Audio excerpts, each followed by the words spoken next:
Have some Camera at home. Look at the camera, guys. I'm so sorry. Sorry. It's on the stove.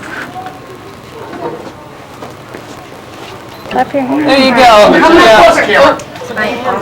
Human Zoom. Yeah. This is what they did to you. Everybody in the back. We are if you are. Hello, I'm Bob. Hi, my name's Ann. Are you seeing these numbers on the computer? I don't know. I think they are too. It's Bob. It's John. Hello? Bob, the reservoirs and water towers are about to run dry. Dry? Yes. Does this sound like a far-fetched scenario? Well, it's not. It actually happened in Sioux Falls on July 1st, 2002. Because of this, the Sioux Falls water treatment personnel decided they needed to help customers learn to use less water. Let's find out how. Quick, Ann, we gotta find some way to stop people from using so much water. I'm Bob. Hello, everyone. I'm here to tell you about water conservation. Brilliant! Who, me? No, John, I'm not talking to you. Ann's got a chart. Look at this. 13.8% of all indoor water use is just sleep. Anyway, this is more important. The climate in Sioux Falls. Sioux Falls is a hot, humid climate, which means we have hot, humid summers but long, cold winters. Wow! Did you know that 27.7% of all indoor water use is from flushing toilets only? And washing clothes takes up 20.9% of all indoor water use. Is there another city that has a similar climate? Well, yes. Albany, New York has a similar climate. Anyway, you can save money and water by getting a new and improved toilet. Unimproved toilets use about 6 gallons, and new toilets use only 1.6 gallons. The annual precipitation in Albany is 38.6 inches, which is 13.91 inches more than Sioux Falls' annual average, 24.69 inches. In the summertime, Sioux Falls has a typical and few degrees hotter than expensive in Albany. And besides the toilet, you can get a low-flow shower head, which uses only 2.5 gallons of water per minute, compared to an old shower head that uses 6 gallons per minute. Residents in Albany have, even though a percentage than Sioux Falls, are working to conserve water too. They encourage to use low-flow toilets and shower heads. They encourage people to purchase new washing machines and that use far less water. City rebates are given to people to install such devices in their homes. Hey, it sounds like Albany is doing nearly the same things with water use down in Sioux Falls. If anyone is listening to this, please do these things to help us. Stop talking about that. Give me more ideas.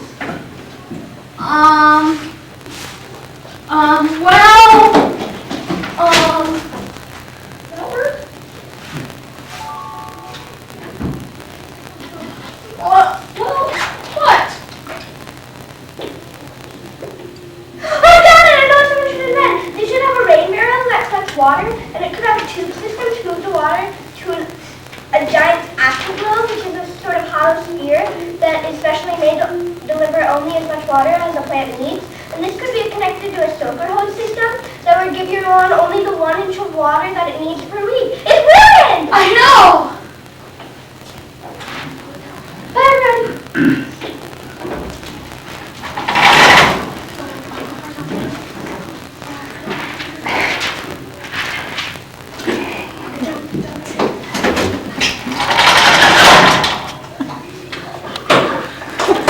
Anything with your community or anybody, your friends, parents, about what you guys researched?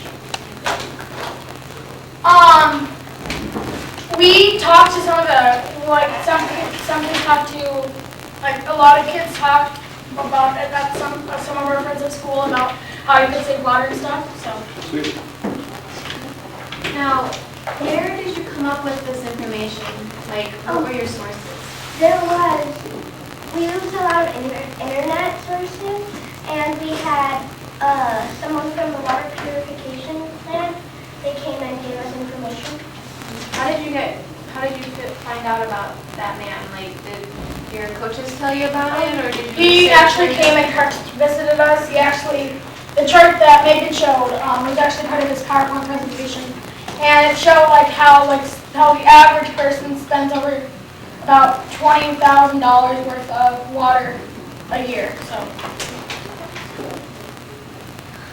Time was good. You 4 minutes. You got another minute to spare.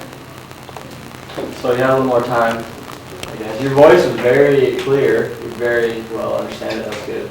I really like the skit that you guys put on too. That made it interesting to listen to. It wasn't just telling us the facts. But I also had another question.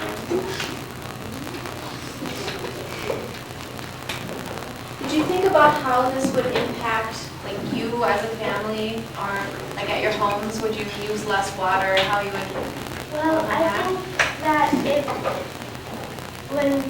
if we talked about it to our families and we talked about how serious it was, they would probably change something, and that would save water.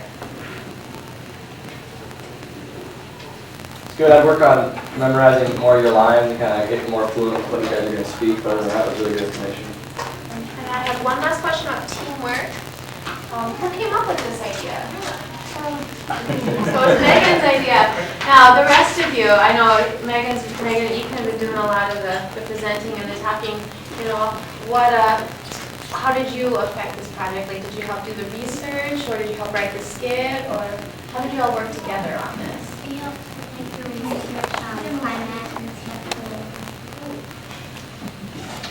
Thank you. I thought this was really good. One thing that they want us to do is kind of give you some feedback besides the questions. And we noticed that you do not have very many visual aids and props, and that's one thing that they're going to be looking for in the theater competitions is using visual aids. So maybe you want to think about, besides that one little chart that you have some more things. Maybe one of you guys should draw out a bigger chart, like kind of more simpler, just big, so it's really easy to see. Because from back here, I couldn't even see any of the sort of stuff. Maybe kind of copy it just on a big poster board and just kind of tape it up on the wall behind you. Then it's a little easier. Good. We really liked it. Thank you.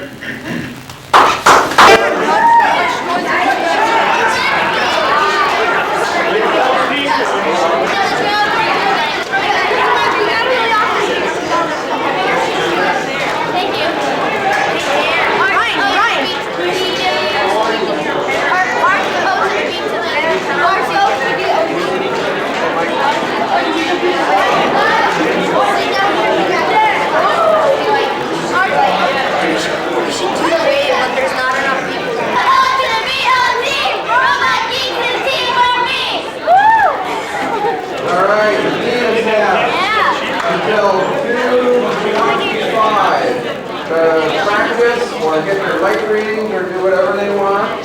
And at that time, at 2:25, we'll reset the board, and then you'll get your 2.5 minutes to run the robot through its paces. 6 or 7 minutes from now.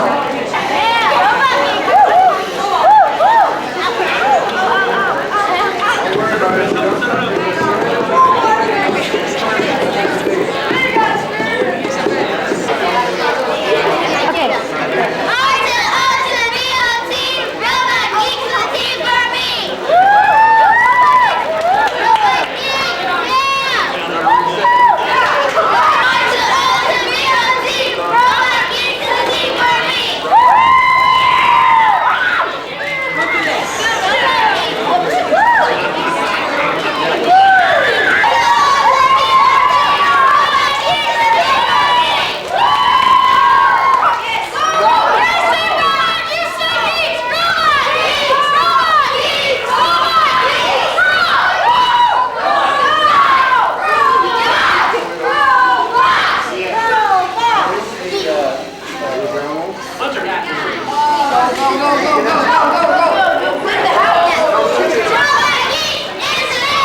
suppose I should get permission slips or something. Releases.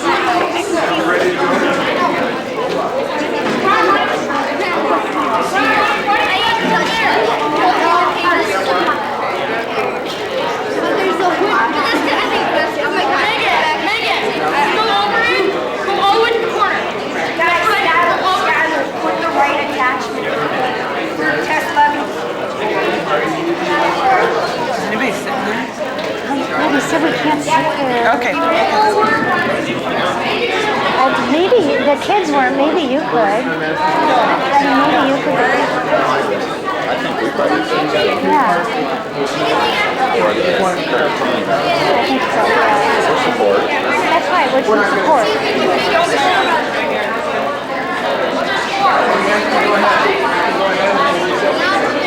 All right, we will reset the board in 5 minutes and 45 seconds.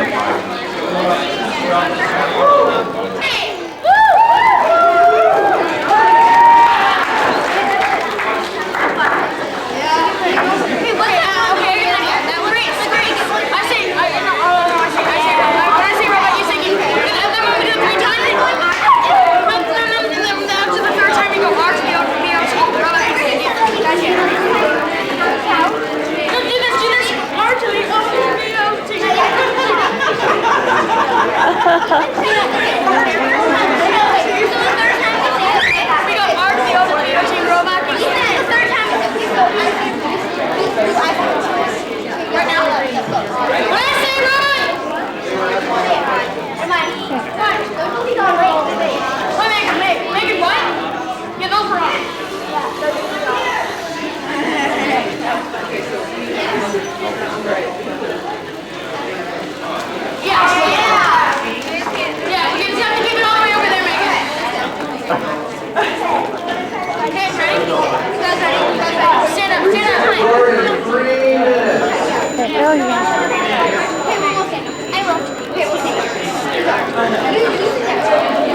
LEGO League is building a following in South Dakota.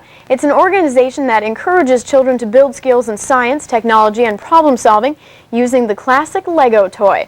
KDLT's Matt Johnson was at their first scrimmage as they put the proficiency of the robotic toy to its first test. I'm here in the LEGO Lair, otherwise known as the Gilbert Science Center on the Augustana campus, where these middle school students are competing against one another in an attempt to leave a lasting LEGO logistics legacy. The LEGO League was created in 1998 and currently has over 135,000 participants worldwide. This organization challenges kids to think like engineers and scientists, giving them a real-world problem to try and solve. This year's theme is Climate Connections, where students study the climate and its impact on the world. South Dakota LEGO League coordinator Ellen Swanson says the purpose of this theme is twofold. It teaches the kids how to do research and how to go and find the information that you need to solve a problem, a particular aspect. But the other thing it does is it teaches the kids about a very timely issue. We're concerned about climate now for a number of reasons in a global sense, and this really piques their attention. The Axtell Park team has been working on their project this entire school year, and it's helped them gain global and personal perspective. It's taught me personally that climate isn't just a quick fix. It happens over lots of time. Well, you get to work a lot with other people, and it helps you experience how other people work together. So as this group of kids will attest, the learning from Legos can be limitless. Matt Johnson, KDLT News, Sioux Falls. The groups head to Sioux City on December 6th to compete in the Iowa Regional LEGO League event. And after the break, Jason will be back with sports, and we've...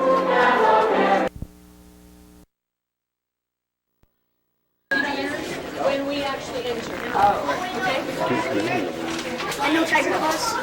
No, why don't you hand your pens to parents or something when we actually go in? We'll put them in Okay, the PD capacity of the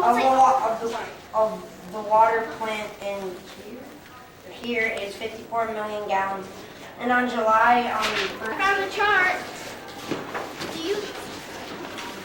Wow, you see this? The leaking of 13.8% of indoor water usage. Yeah, and 20.9% is from washing clothes. And 27.7% is And 27.7%.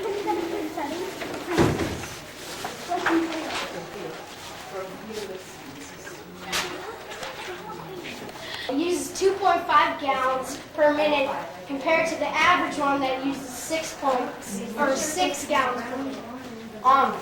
This is a hose cap.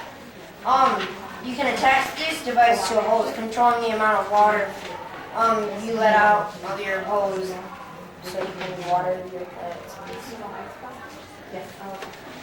Do you know what Albany, New York has? Right, because it's like, allow you guys felt comfortable taking pictures inside. As long as they have rule, I'd love getting close.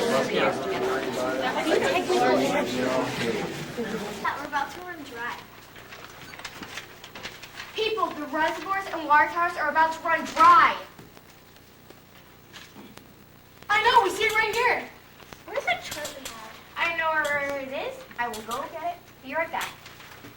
Oh my gosh, how is that even happening? I think it's because everyone is watering their lawns before they go on vacation. After all, it is close to the 4th of July. You're right, the lawn watering factor's going up. The peak capacity of the Sioux Falls water plant is 52 million gallons. A lot of water. And on July 1st, 2002, we used 52 million gallons. I found the chart. Wow, do you see that? The leaks take up 13.8% of indoor water usage. And 20.9% is from washing clothes. And 27.7% is from toilets. What are we gonna do? Such a drama queen. You mean King? It doesn't matter. Yeah, it does. Guys, stop. We have to work together.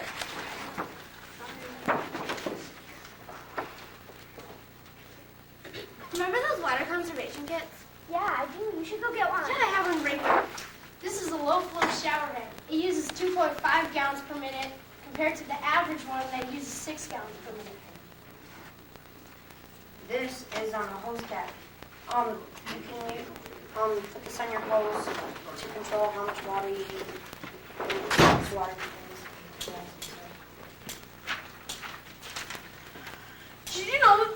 know that Albany, New York has the same humid continental climate as Sioux Falls? Yeah, I also heard that they're working to conserve water conservation too. You know, residents in Albany, New York encourage the use of low-flow toilets and shower heads. What are low-flow toilets again?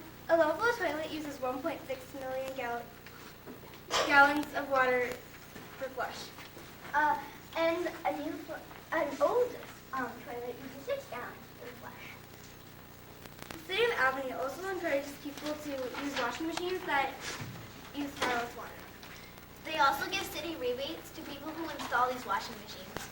Doesn't Albany get more rain than us? Just by a little bit. Hey, it sounds like Albany is doing nearly the same thing as Sioux Falls with these water usage now. So does anyone have any more ideas? Nope, can't doesn't. Brainwashed. What? I think she's got an idea. I got it. I know someone should invent. They should have a rain barrel, something that collects rainwater, and that should be connected to giant aqua globe. Isn't an aqua globe a sort of hollow sphere that only gives the plant as much water as it needs? Yeah, it is, and that could be connected to a soaker hose system that gives the 1-inch amount of water it needs per week. It's brilliant! Wow, I wish I could think of stuff like that. Guess girls are just better than boys. You got that right.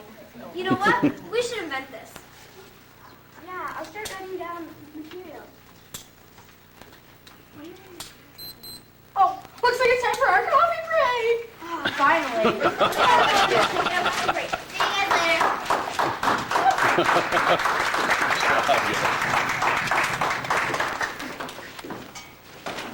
Excellent. Get down there. You guys can answer questions too.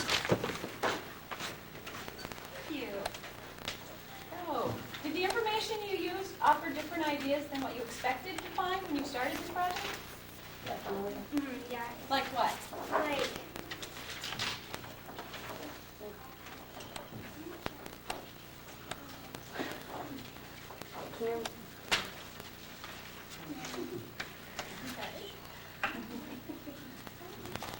Did you speak to anyone who works with climate change?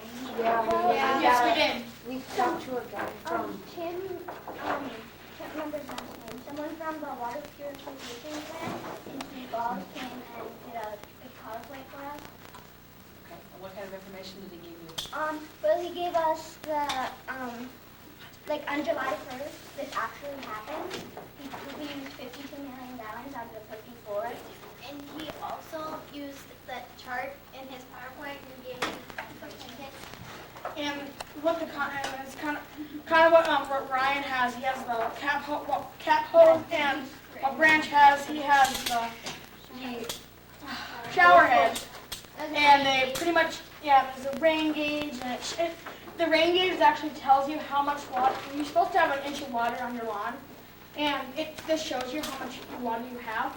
So, yeah. Also, a guy from Kello came. Yeah, he talked about climate. And talked about like climate and like We got a lot water of stuff off the internet. conservation programs that we're doing, and like the Lewis and Clark,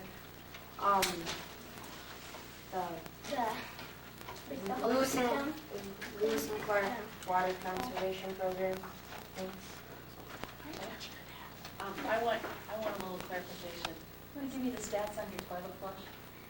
It uses, an old toilet uses 6 gallons per flush, and then new and improved toilet uses 1.6.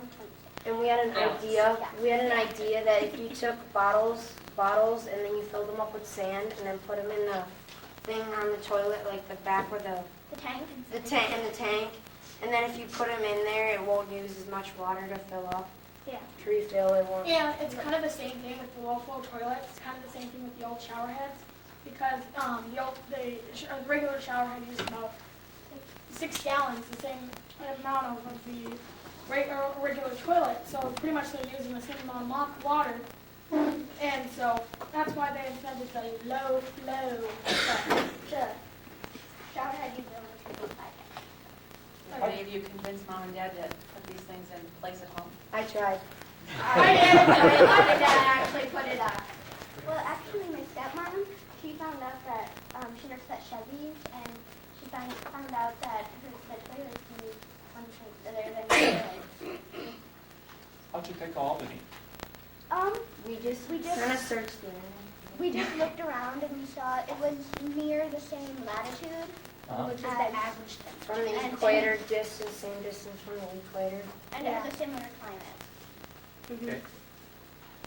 And on the internet, that's where you researched about the rainfall? Yeah, it was printed out there. Well, yeah, and we got, I think, we got a whole bunch of things for rainfall from the guy that came from California. Okay. Big question here. After doing your research, what was the most important thing that you learned? That we finally figured out that regular toilets use about 6 gallons. No. Every time we flush that little lever, it wastes so much water.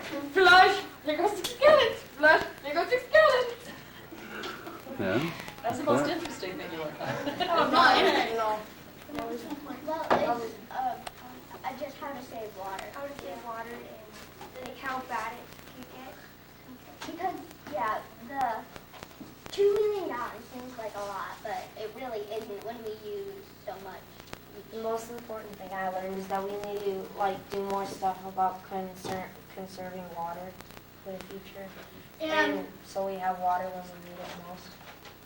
And another thing is that the guy, I forget what his name was, the guy that came, Tim, when he came, he actually showed us a little bit of, he showed us a person's water bill, on a chart, person.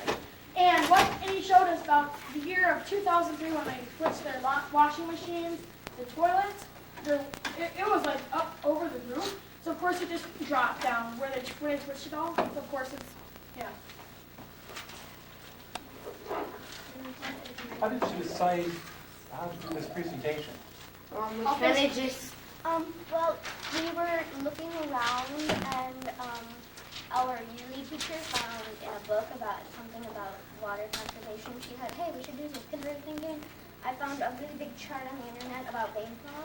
She was looking for information in books and she found water conservation, and we looked up on that and we decided to do that. But how did you decide the skit that you did? Oh, the skit, we just got everybody together and asked what we wanted to do. Together all the information that we had. Our first We script, just try to Our plug first all the script information. was just him and Time. me. Sorry. thank you. That's Okay, it's just time is up. we could like to go on all day because I'm sure you've got lots of information. Thank you. Thank you very much. Thank you. Nice job. We're going back to the pit area. We got a half an hour before we leave at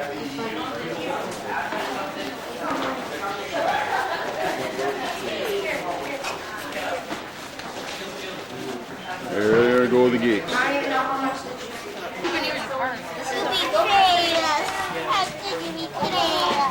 Too bad, I got hyperspeed. Cool. It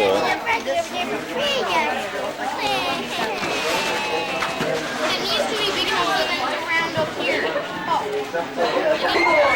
There's that challenge. Well, that's the way it should be. See? You helped. That helped a lot. That challenge, see?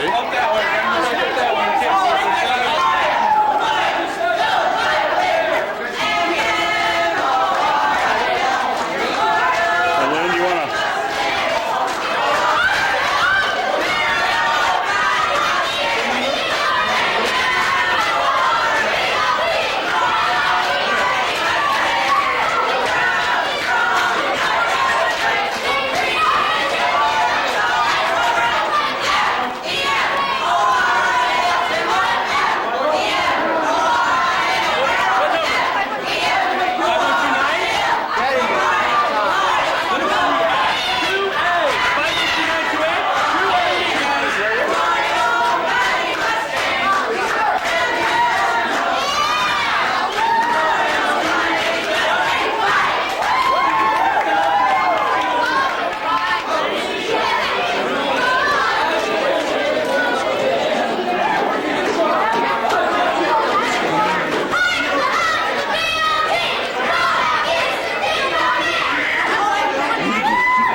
It's great. You guys are just volunteering, aren't you? That's really yeah, cool. that's really cool. Here for.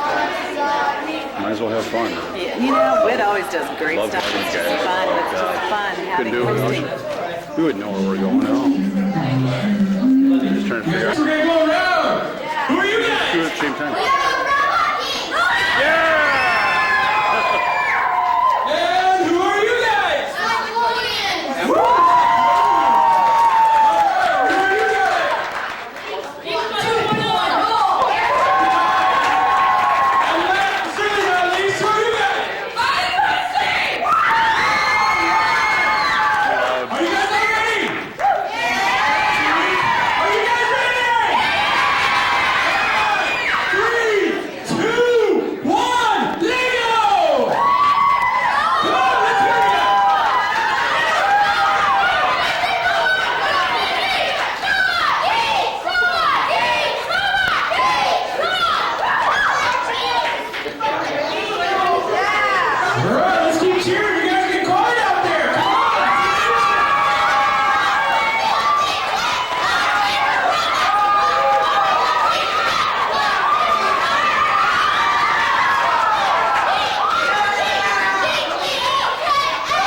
Branch and Ryan, I need you.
Keep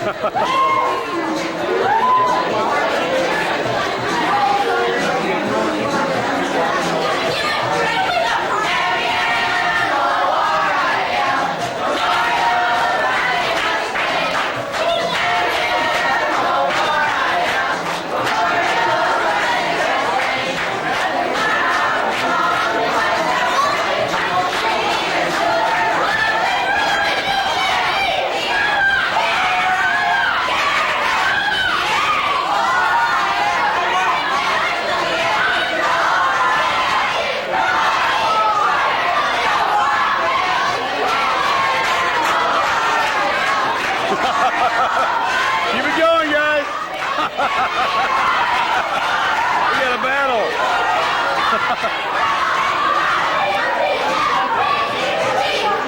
The little guys against the big guys.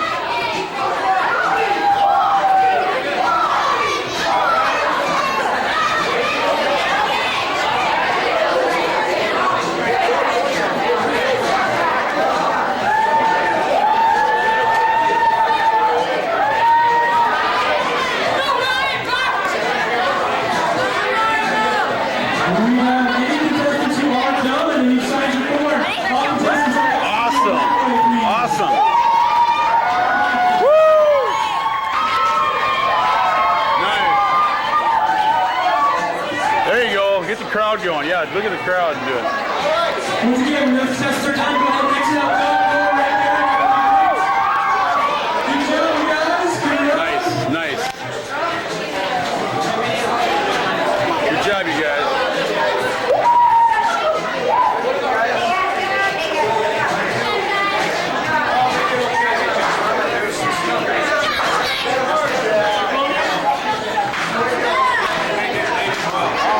Good job. Way to hang in there. Keep cheering, Allie. Keep it going. Thank you. Keep it going. There you go.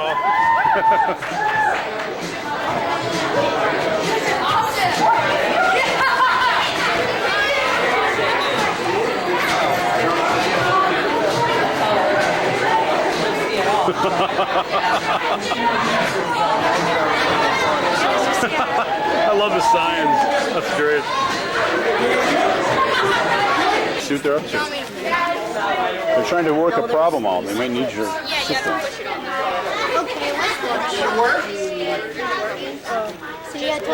Well, no, there's no problem, but they're trying to make it better. So. Now, see, if we backtrack, we won't do that.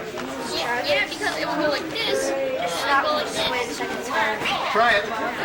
Wait a second. There's this. The wheel got two.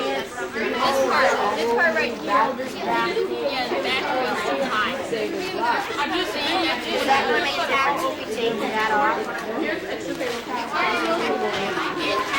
might not be able to use the back wheel. It's too high. You got a pocket? Put that in your pocket. You can use it on the table. Or put it on your cage. Redo the block machine. Okay. Teamwork assignment. As a team, using this container of Lego bricks, build something that represents your team. Teams have up to 1 minute to review the assignment and ask questions. Teams have 5 minutes to build. Teams have 5 minutes for judge discussion. Okay, guys, I see. We should make like PHMS with the. Everybody, like 2 people can work on 1 letter, I guess. Yeah, okay. Who else working I'll on do the the P? P. I'll do the Me and Ryan will do the P. You guys will do the H, M, S. Guys, try to do it in red. Yeah. Yellow. Let's try to, it's cool color, yellow. Yellow and blue. We'll do me and Ethan will do the P. Okay, we'll do the, are we doing the H? Yeah. Yes. No, we're doing the S. Are we doing the S? We're doing S. We're doing S. How are we going to do the S? We'll figure it out. Let's play Mark. Guys, if you don't have enough pieces to do it, just go with what you got.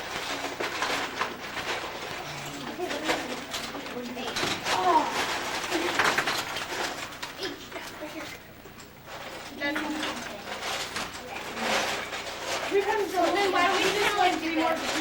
What? More. Put it on a white background. Guys, put it on a back. No, don't put it on a background. Just attach them together.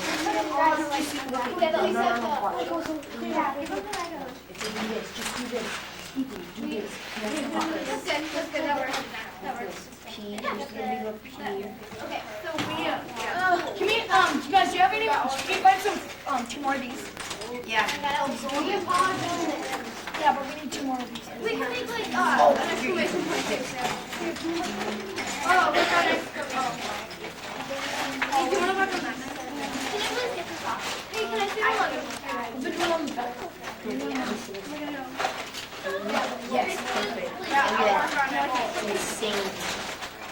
Hey guys, do you have another? Hey, can we use that blue if you're just gonna use major letter yellow? Thank you. Oh, thanks so much. Oh, here, Grace, you can use it.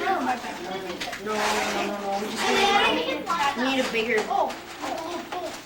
Can anybody get this off? What? I can't. Try. We can just try to use those. Wait, but they're different sizes. Like that's okay, but it's thicker. So. We need a. I'm gonna have 5 minutes. Hey guys, we have the P done. We have the P done. Do you guys have any more done? We're looking at the S. We just need one right. Who's doing the M? We are. Okay, how's it coming? Here, you do one. There's our S. Does the S look okay? Yeah. That's pretty good. It's like a 5. Exclamation. Students. How does an S go? Oh, Ryan. Line. Yeah. So it was like line. Hey guys, can I use those? Pieces? Okay, we have the H. Oh, duh. Now just finish that. Okay, here. We're making it. Oh, is that the S? Oh. What are you guys doing to M? It looks like a 5. Crazy. We got the S done. Make cool like. That's a cool S. Ryan does it for it. Mine's like awesome. Okay, Okay, oh, you guys have one You should use the M. Or here's the bottom one. Oh, here. Use this to curve it. Oh, okay. Like go around. Here's another one. Let's thank you, Branch. Yeah, we got. We should P. like connect them all together. Oh, guys, Oh, you got the H. You have 2 minutes remaining. 2 minutes. Okay, so guys. Do you have the M here? Put them all. That's a good H. We'll just use that. Yeah, that's H. That's a good H. Let's just use it. Yeah. Guys, look. Guys, look at this. Look at this. Okay, That's a wicked M. where's the P? H. So, okay. We need another long black piece. Yeah. Are there any pieces over there? Okay, guys, here. Then we get look like Thank you. Okay, you guys got the P, the A. They have the M. M. Can we see the M. M? We gotta hold it up, though. We have to Okay, hold it it's up. Can you put it down? Like, lay it? Yeah, we got it. What do we have? We have to hold it up. Hold it up. Can you just like lay it down? We're not done yet. No. Here, we have to hold it up. Everybody, like 2 people hold the letter. Okay. Guys, come on. Everybody come and grab a letter. I made the M. P. I'm over here. Wait, which way would they read it? That way. H. Yeah. Oh, no, it broke. Where am I supposed to? Yeah, Henry Middle School. Okay. Exclamation. Oh. Good job. Look at that, you guys. Oh, hi. Oh, wait, what is what's the little school? Patrick Henry Middle School. All right. All right. Okay. Hey. So what did you guys consider other ideas, or you pretty much just agreed on this one right away? Agreed on this one. And how did you guys decide who did what? We just Me and Ryan worked on the P. Then Skylar and Megan worked on the H. And then Branch and Paul worked on the M. And then they worked on the Jocelyn, Grace, and Allie worked on the. Well, they worked on. and then I did. When I did in school. Yeah, we did. So if you guys have disagreements in your team, how do you resolve that? You work it out. We like let everybody say what they want to say, and then we like decide. Yeah, which one's best. different people what people have to say and we try to do things that everyone has to say. And we decide by like sometimes we do like majority vote. And then if someone wants to do that,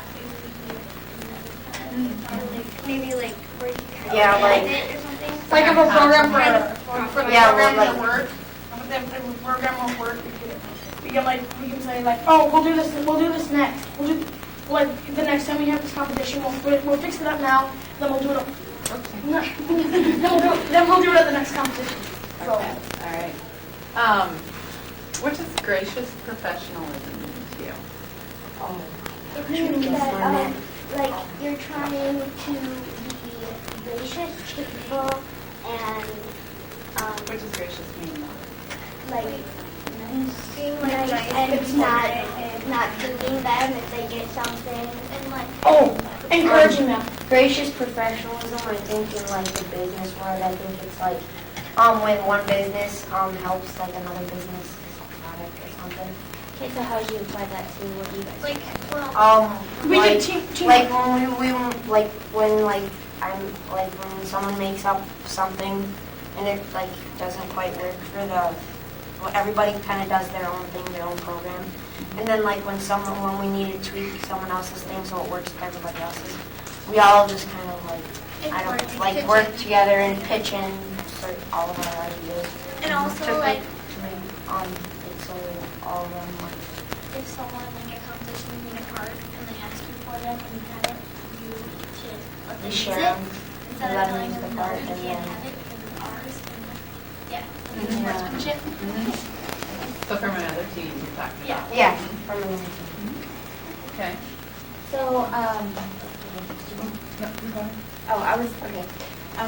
how do you share your interest in science and technology with others? well, just kind of You talk about it with other Yeah, we families and stuff. It's, and of course, people like what they do is like some people at schools is like it's like you know, no, I was gonna say something else. Like people are like a couple kids asking me what first Lego is about, and I just explain to them, and of course I say we just build Legos, and of course they're like, oh, I see we can get like the black bricks and stuff, and of course they like get to move them around with their hands like. The cords and the motors and everything. You just pretty much like explain. It's really. So are they generally not interested in technology? well I don't think they're very like fond of like the whole presentation. They're like, oh, that's dumb. I just want to go and build. Yeah, I think that's what I know that was what I was like when we first started the good. Yeah, he was in the big. Yeah, I really like Yeah, I like the The presentation. presentation was amazing. It was so fun. He's like, you say so myself. Okay, if you guys saw something, maybe I guess no, this question hasn't really been answered. If you saw something happening to another team and thought it wasn't fair, what would you do? We would tell our coaches. We would, I mean, if I would, like, if the judges didn't see it, I know, well, Like some people. maybe, we'll point, like, maybe don't even say, maybe, like, mention it to your coach, like, say, like, hey, if this happens, is that, like, a penalty, or is that something, and I mean, if it's something big, we might say something to the judges, but if it's nothing really to worry about, then we'll just leave it alone, and then, Okay. Yeah, it was, if you thought it wasn't fair. Okay, and like you could also like go up to them, like if someone was even near them, just telling them, and like I guess like like what he said, mention it to someone and like ask your coaches if it's like a penalty or someone and you just put it bring back. Like if someone makes something hard for Legos that they made, you should probably mention it to the judges and stuff. Okay, all right. Does your team have a set of rules? what do you mean? Keep it by simple. rules? Keep all the programs simple, because the more complicated you get them, the better the chances that it's not going to work. And I wouldn't call that a rule, but it's just something to stick to. Yeah. And if everyone gets a right to share their ideas. Yeah, it's not Oh, no really arguing, but- you have to use teamwork. An unspoken rule? Okay, all right. I think that one of our rules is that we should always just talk about things if we feel that something's not right. We should make suggestions, do all sorts of things. Work together, have fun. Have fun. That's the Good biggest one. sportsmanship. Yeah. Yeah. Oh, about it. What's the other one? Did we forget one? Yeah, encouragement. That's it. I figured. Essential, but you use encouraging words. Okay. Okay, thanks so much, you You want guys. to Great take job. that? Yes, please, thank you.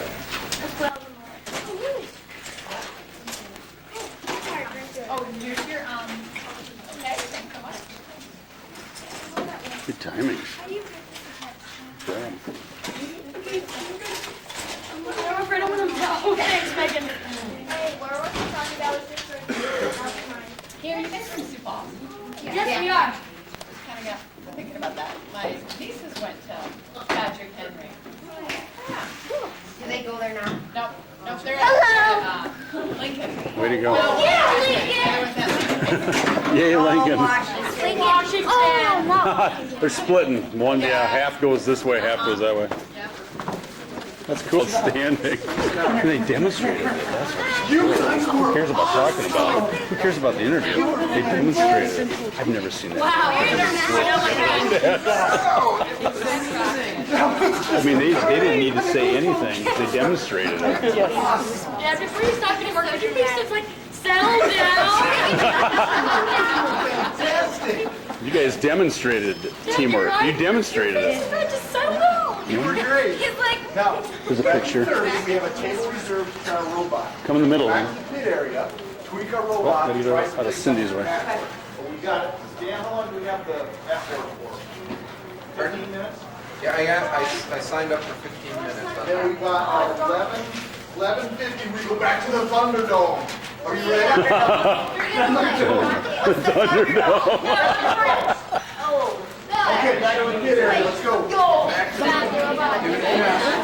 gonna be there when you do it. Oh, yeah, that's what we were doing Hey, does it come back? We have to practice the polar bear one and Yep, we're gonna practice the end game. Ryan, Skylar, where's your parts? Your front end. Yeah. Where is it? Megan, where's the part? It's with all the other stuff. I'll hold that, you go get it. Okay, we should work. All right, you guys, we gotta run through your stuff. Guys, after this, let's do the beat the clock and the polar bear. Where's Paul? Can you come here, Paul? Yep. I need your help. We have a team mascot. You got it? This weird. You got a team mascot? Let's try the Wheel, you forgot it back there. shot this afternoon. You will all get a medal and a plaque. That's 4 o'clock. Not a wood. I thought it was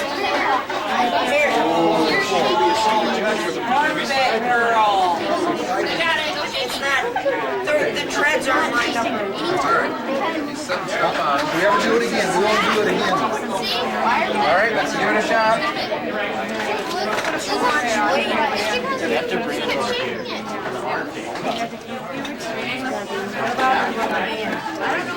Ask them to take this off. Remember Megan and Skylar, you can ask them to take anything that's in the way, you can ask them to take it off. Awesome! Wow, Way to go, team! over here. You see where you lined it up? Did you see how it was all lined up? You went over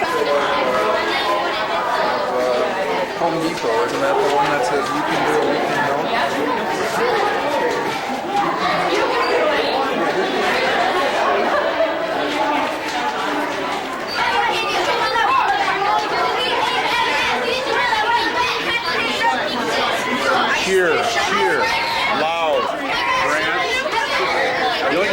times, man. All right, let's go. Woo!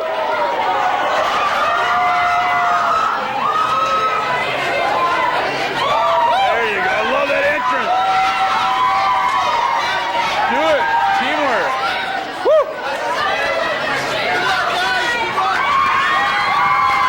Nice. Give him some love. Give him some love. Oh, yeah, you want to break the robot.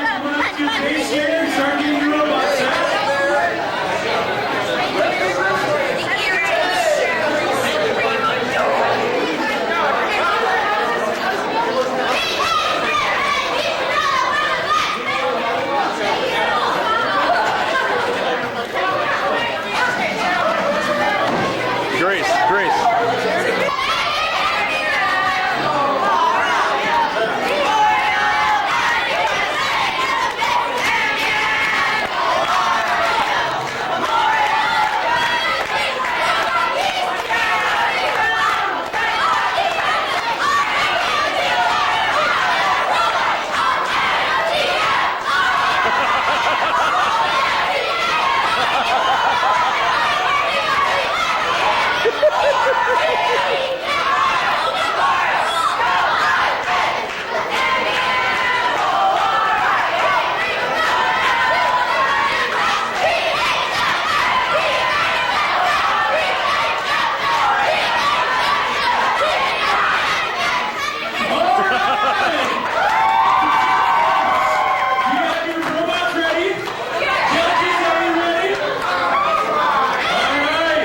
Contestants and spectators, are you ready?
big can. This young guy in the brown. Here we go. That's all right. We'll get it later. I might have it in my pocket. I don't know. I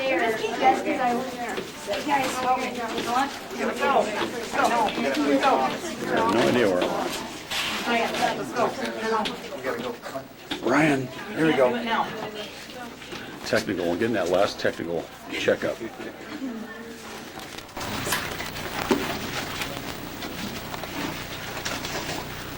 Okay, you guys ready? Why don't you go ahead and introduce yourselves? Go over the robot Geeks. I'm Nathan Anderson. I'm Brand. Alia. I'm Ryan Simon. Skylar Houghton. Paula. Jocelyn Kimball. Yeah. You guys want to go ahead and show us some of your neatest moves on this thing?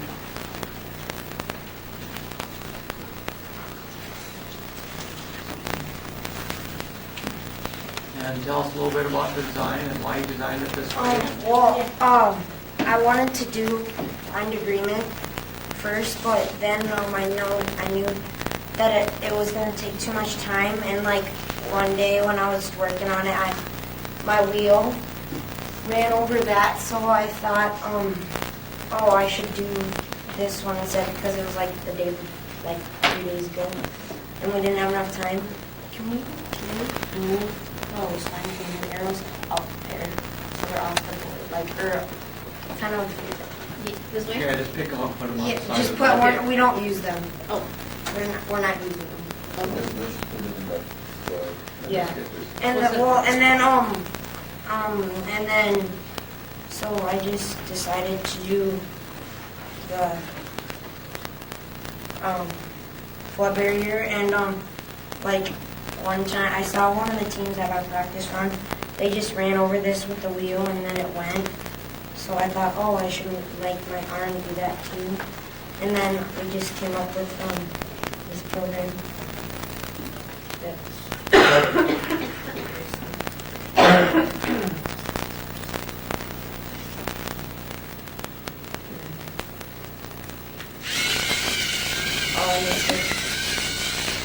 Very good.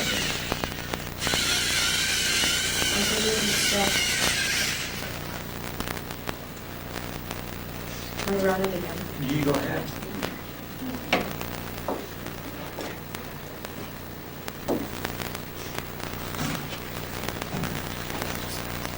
While he's setting that up, why don't you guys tell us what your different roles were? What did you do on this project? Anything? I did the presentation. Yeah, I worked on the presentation too, and I did some programming. I did research. I did some research, and I was in the presentation. Oh, yeah. I did most of the presentation. I was in the presentation, and I helped some with programming and with making this work. Yeah, we all the props. We all the props.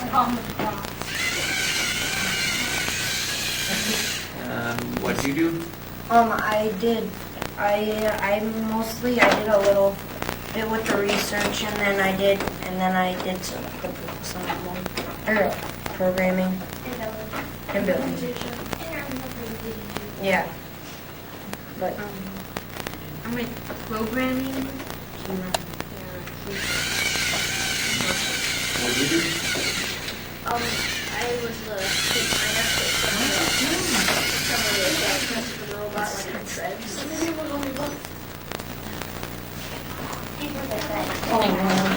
Yeah, these are the treads. They attach onto the wall. What do you do with the treads? We just need the clock where we can go over and it lets it go over. It works because instead of having a wheel, it would have a little big. But does it get stuck? But it just helps you go over it. Was that pretty successful? Yeah.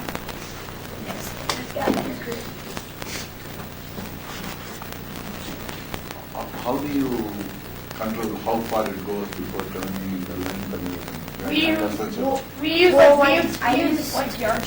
I used a ruler, and I made very thin marks on our team's table, and then I just kind of went from there, I guess. What did you use to tell the robot go 1 foot or go this far? Well, like I kind of used a little bit of the degrees, and then I used The rotation sensor? rotation. No, not a sensor, just the, you can, How many times the wheel rotate? Rotations per minute. no, it's just one rotation on the rotation.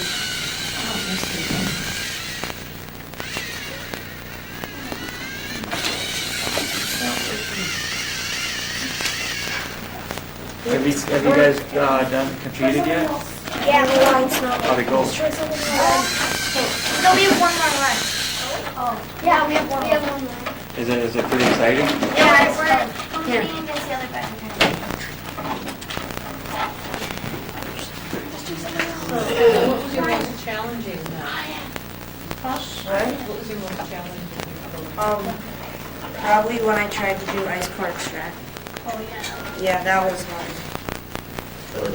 Can you show us that? No, we didn't do that one because it started to get way too hard. And then the other one that I thought was pretty difficult was getting it over the music box and then the other side. Who came up with the idea for the track? All Johnson right there. No. So, did you guys come up with was there any disagreement about whose technology would work better? Yeah, a little bit. Mostly we tested and whichever one worked was the one we chose. There, you got it. Yes, that means we can get it. And what is this supposed to do? What role did your coach play on this? Our coach, he did a lot of, he supported us a whole bunch. He gave us a lot of good ideas to work on. He gave you what kind of ideas? Like, just lots of encouragement and stuff. Usually from his coach's dad. And he's like, he scheduled the practices.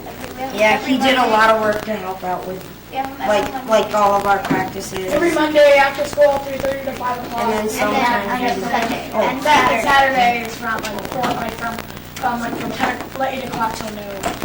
Or something. Who made the little booklet?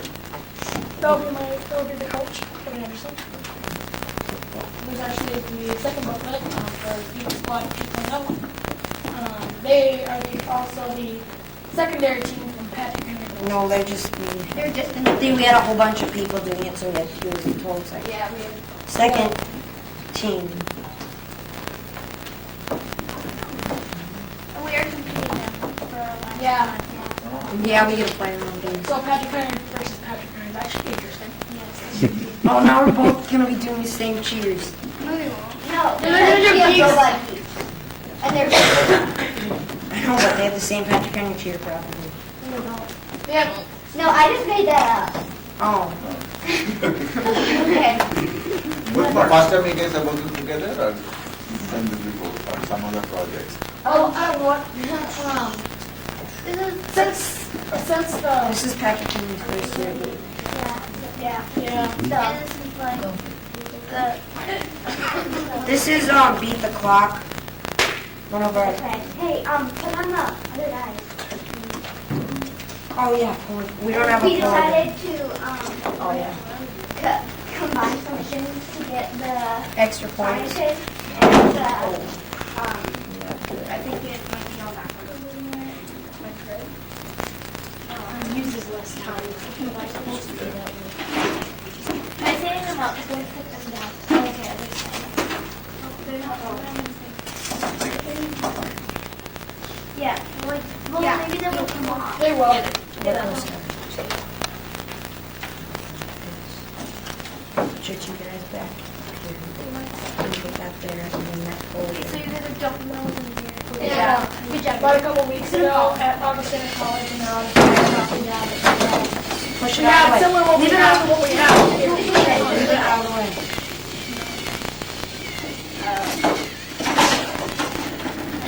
had similar, what this is kind of like, we at college, South Dakota, what we did is we actually had like this, we typically did what we did here. Guys, we brought teams from Brookings, Brandon, Pierre, the surrounding area. The surrounding area of St. Paul, they just came, and we had a blast. It was really fun. It was so fun. I mean, we did the presentation. We didn't do like the technology. We didn't do the teamwork presentation and this one, but we did the presentation. We did the Presentation presentation. and the competition. Yes, and then between that, there was like 5 or 6 tables, and they're like, we got the, it was really fun. Okay, bottom line fun. So who had the most fun? What? Who had the most fun? Me. The winners. Or technically everyone else. Yeah. Everyone. No, this team who had the most. Me. Oh, me. No, it was me. Not you? It was me. Okay, thank you guys. All right, thank you. Thank you, good job.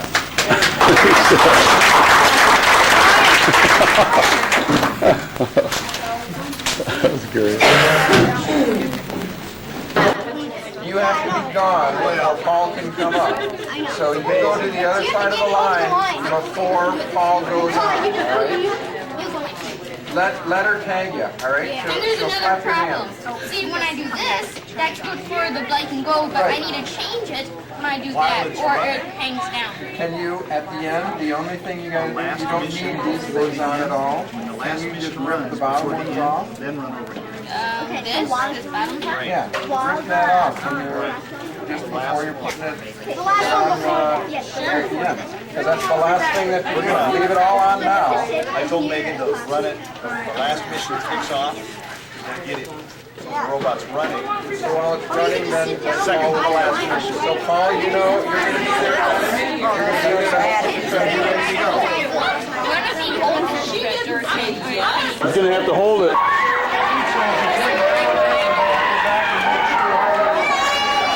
And you robot geeks are in the back, right back here.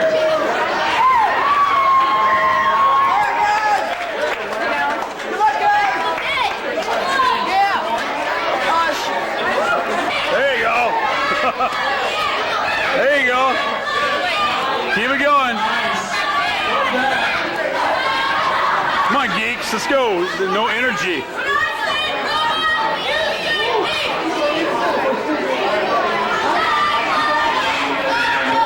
Come on, let's go.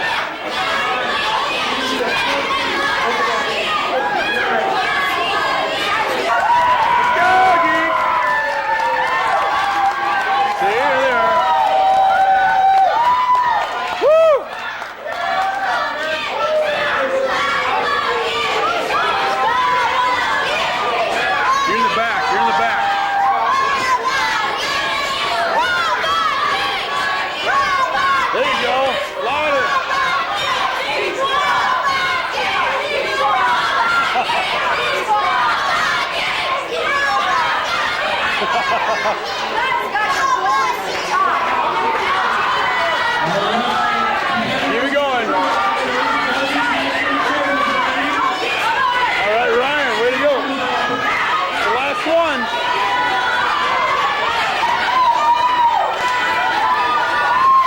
Woo. Paul, come, Paul. Let me get a tag, You gotta wait. Yep.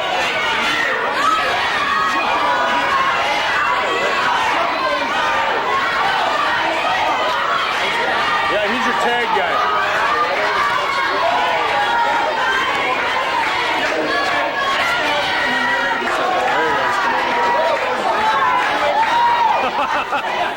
Good job, Paul. Stand on the Stay there. Get out all those ways on. Geeks, come on.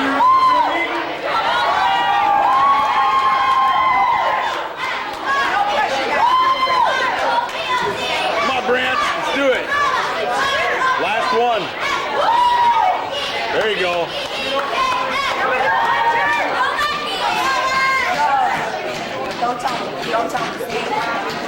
That's all right. Just let it go.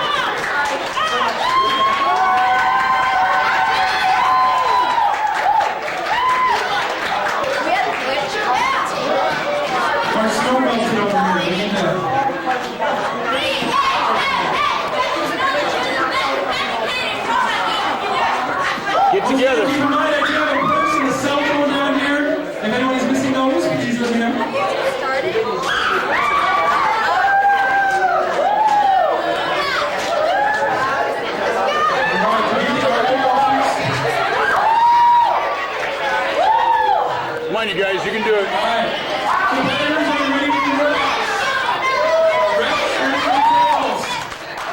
You guys know something? This is the last one of the day!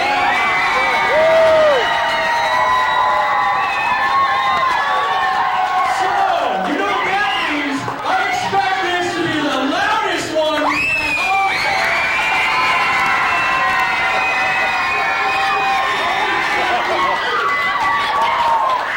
You guys better help me take this down. Are you ready?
Ethan, cheer! We need you!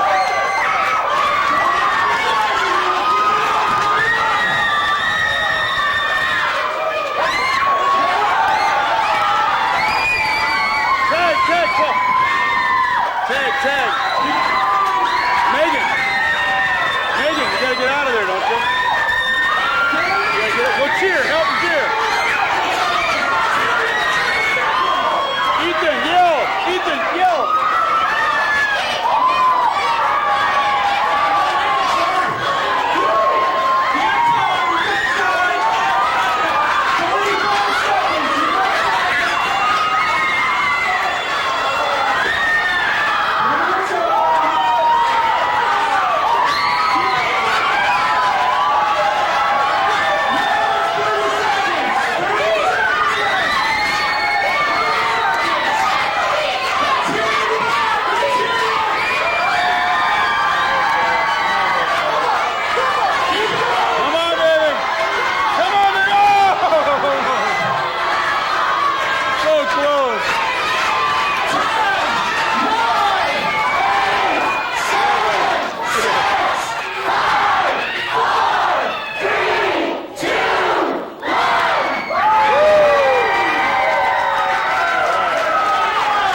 Nice job, rookies, way to go.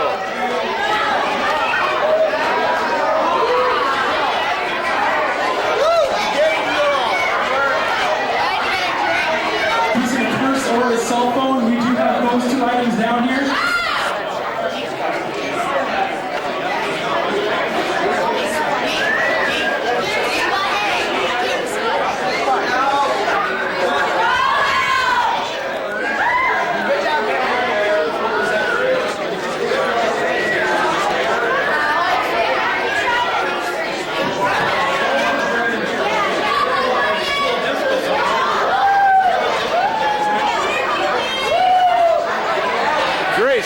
Do some robot geek cheers.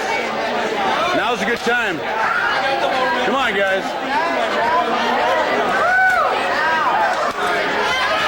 Allie, Grace, get some more going. So it's quiet now. Do all three of them. Do all of them one more time. Go. You guys are a lot of fun. One last time. You guys have worked really hard. This is really great all around.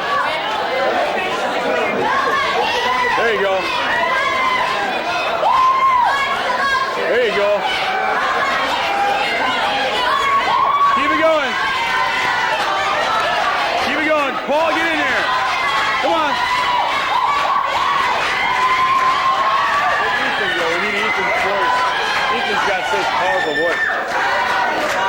They need your voice.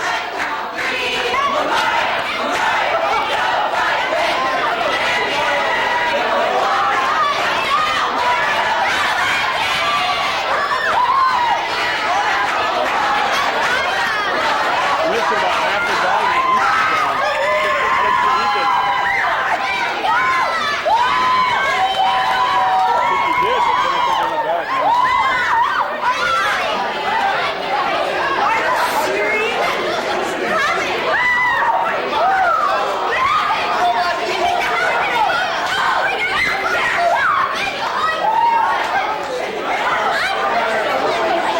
Wait now, wait.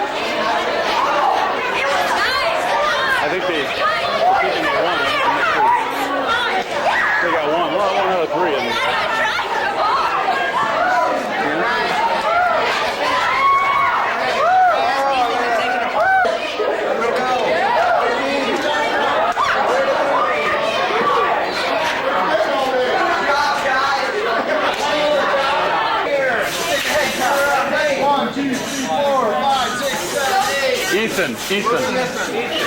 Ethan. Come on, Geeks, get up there, Allie. Come on, Chad. Allie, get up there. Come on, Geeks got to get up there. Look at. I'm okay. I got a book.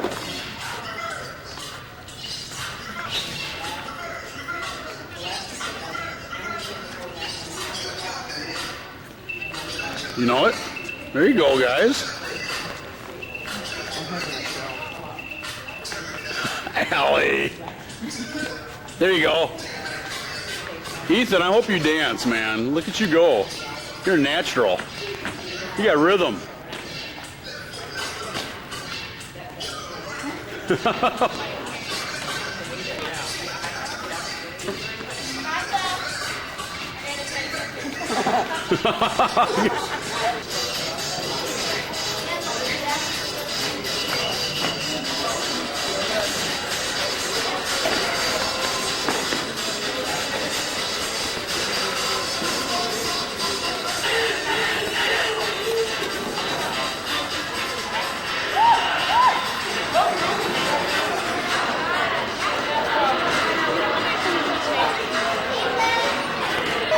I'll get it on video. Come on.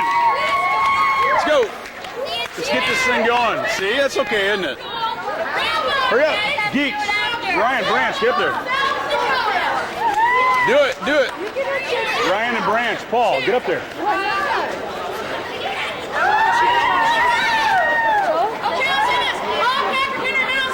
Ready? 1, 2. Yeah, get it going. No, just do it. Just do it. Talk about it. Huddle. Easy. Boo. There you go.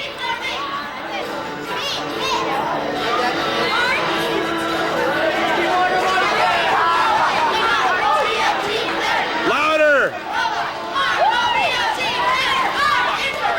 Branch, get over there.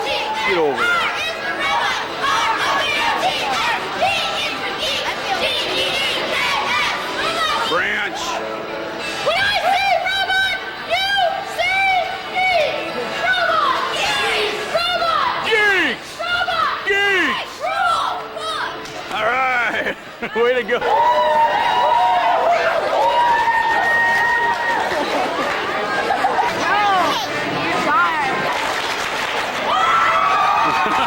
Yeah!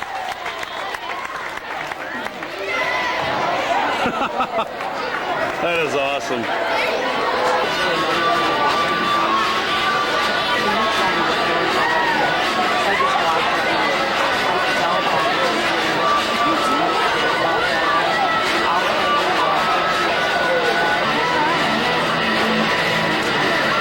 Here goes to Team 642, where's West Harrison 51-25.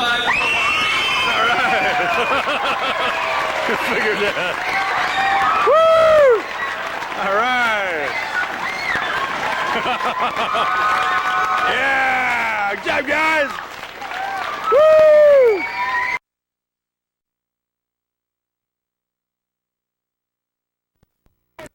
Front-wheel drive. View our entire inventory online.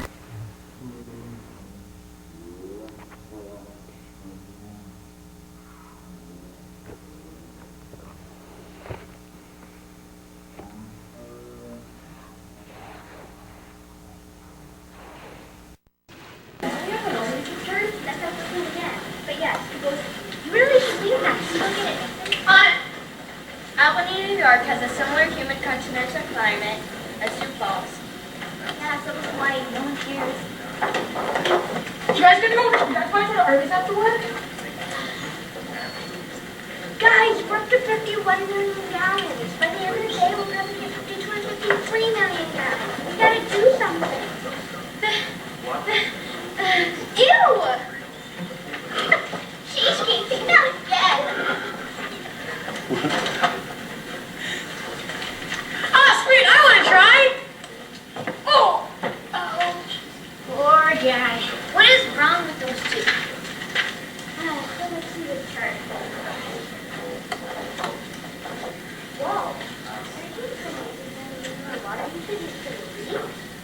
Didn't you know that? And 27.7% is from toilet flushing. Gross! 20.9% is from washing clothes. Better stop changing my underwear. Oh, you stop getting away from me. So gross. What is a low flow toilet? A low flow toilet, uses 1.6 gallons per flush, as opposed to a regular toilet using 6 gallons per flush. Isn't there also a low flow shower head that uses 2.6 gallons per minute? Yeah, and the older shower head uses 6 gallons per minute. Albany is trying to conserve water too. They're doing the same things as us. And did you know both cities are giving some rebates to people who install low flow washing machines? They must really want to save water. Anyone have any more ideas? I got it. Let's go to Dakota afterward. Any ideas? Nope. Absolutely no idea. Erin. I think she has an idea. You think? Guys, I know what we should invent. We should have a rain barrel that uses a tube system to connect to a giant aqua globe. What's an aqua globe? Aqua globes are hand-blown glass globes that you put in your potted plant and it waters your plant for you. Really? No, I made it up. Yeah. Okay, you guys, stop fighting. And that can be connected to a soak-flow system that would give your lawn only the 1 inch of water a week that it needs. Your lawn only needs 1 inch of water. Yes, don't any of you know anything about water? We work in a water purification plant, for goodness sake. Why couldn't we think of that? Girls are just better than boys. Dude, there are like 5 girls here and only 3 boys. You be quiet. I'm a black belt. Yeah, very magic. Work's over. Finally. Okay, guys, we'll pick it up tomorrow. Wait, where are we going? Dakota or Arby's? Shut up, Dustin. Seaport water purification plant ended up having only 2 million gallons of water left. After this crisis, Seaport started taking water conservation a lot more seriously. Thankfully, Seaport hasn't had another situation like this since July 1st, 2002.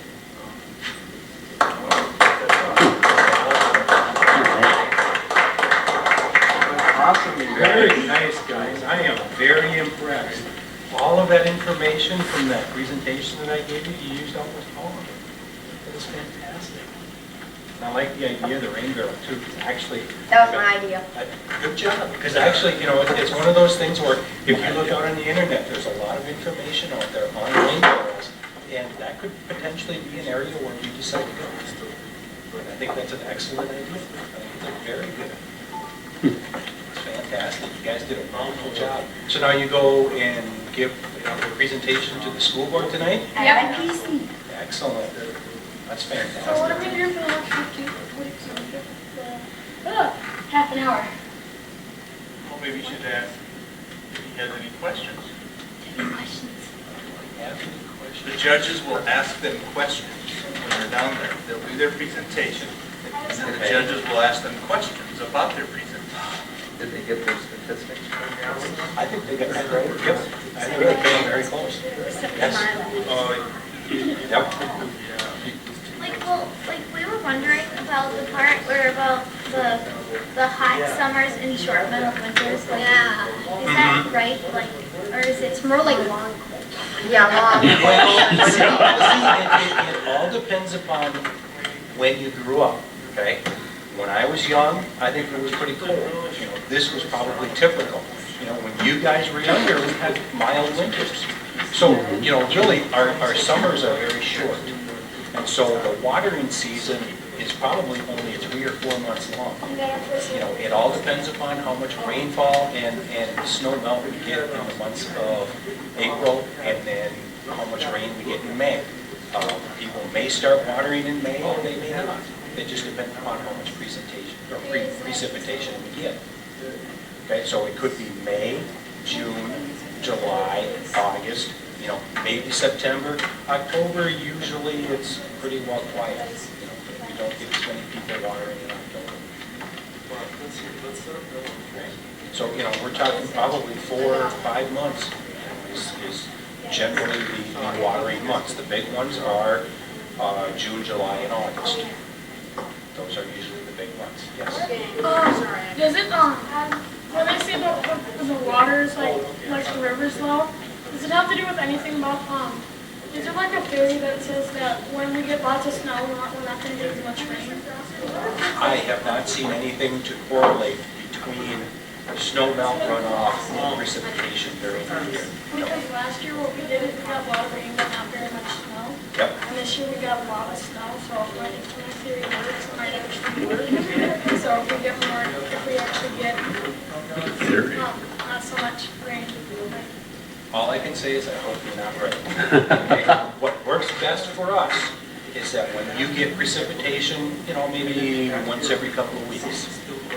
You know, that works out very nice for us, because what happens is that you get a precipitation event, people don't water their lawns, our water flow goes down, then once it starts to warm up again, people start to water, it dries out, more and more people water. You get up to about a week after the precipitation event, and you know, our flows are a lot higher once it rains, you know, and then people put water. So a nice Cheryl Becker, please call the front office. Cheryl Becker, please call the front office.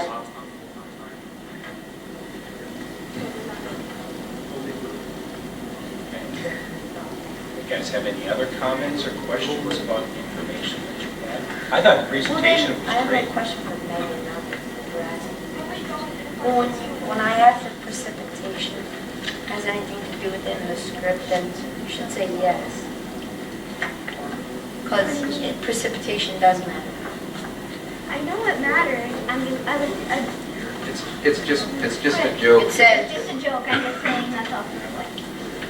It's just a joke so that the judges can chuckle a little bit. Because if the judges are laughing, they're gonna grade you. because I'm a teacher, and I know when I'm grading You're a judge, paper, too. when I'm grading a paper, if I'm laughing, then I'm grading a little more easily. So does that give you guys a hint? I know it's true. That should give you a hint, right? It's very true. Think about your answers and how you know. Get a better grade. I have a question for you. Yes. Does anybody ever use any wells, like they dig wells in their yard for watering their lawn? There are some people who have wells in town that do use them for watering purposes. As of right now, I believe the ordinance states that you cannot put in a well within city limits to water your own grass anymore. Really? Yes. If you to grandfather it in, or to allow those people that already have them, they will allow them. But nobody can install a new well to actually water their lawn. There are city ordinances against that. Is that to keep people from using the groundwater for drinking? Yes, and there's always that case of if the water isn't disinfected, if somebody doesn't understand that, doesn't realize it's coming out of a well, they come up to the hose and take a drink out of the hose, and then it's not purified. Oh, I know. And then the other thing is that generally the groundwater in our area has a lot of iron in it. And so if you use a water that's directly out of the ground without removing the iron, it's going to turn everything kind of a little You want orange grass, Ryan? Yes, Yes, I do all right. want orange grass. Orange and black grass. Usually it won't affect the grass. Really white iron. House, or if you hit the sidewalk and it evaporates, it's going to turn your concrete orange color. If you go into Pier doesn't treat their waters, and they have iron and manganese can actually turn the water black. And they have colored sidewalks all over the place. Are you because serious? because they have a lot of iron in their water. And so when people water their grass, it lands on the sidewalk, it evaporates, and it leaves the iron there, and it leaves their concrete kind of an orangish color. Sweet, like copper. Kind of like that. Oh, because I've never seen it. I've been Pier twice. This idea of rain barrels, you might be able to use that. You could use that outside, right? But don't they call it gray water if you're trying to use it, like to flush your toilets or something? Yes, that is Wouldn't correct. you have under regulations? I'm sure there are regulations. Like we use those in campers though. Rain barrel? No, gray. I guess that I'm not sure. How do you know what water they would use?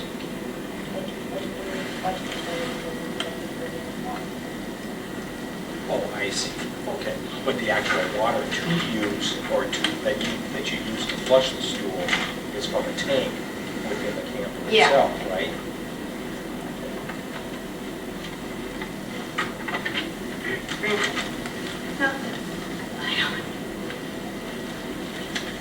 You guys have anything more for our expert here, our water expert? Questions for him? Or do you have any more questions for me? I guess I don't. I guess I would kind of, it would have been, I wish I would have known that, to think about questions to ask him and stuff, but, I think you guys did a fantastic job. I mean, it's just a lot of good information, a lot of good facts. Now, you said Albany, New York also does a lot of the same things that we do, right?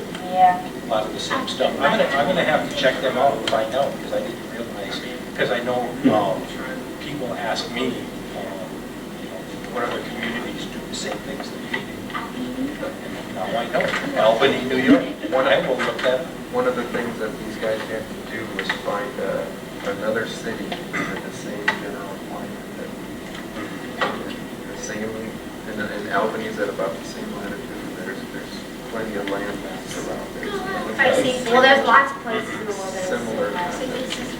similar. But a lot of them we found were close to a lot of lakes and things like that. So Albany was one that was a lot closer. It's about the same distance from, so it's about the same stuff. Okay. And they tend to do a lot of things the same as we do for conservation measures and stuff.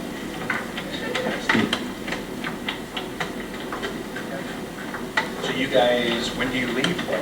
This, you leave on Friday? Well, it depends on who's traveling. Friday and the competition is Saturday. Okay. Down in Fantastic. So there are how many other groups are there in Sioux Falls? Did I see three? Three others. There's three others, so there's 4 total. Now, is this the first annual Yes. for the whole thing? This is first for Okay, first for anybody in Sioux Falls. But they've been doing it for I don't know how many years, more than 10 years.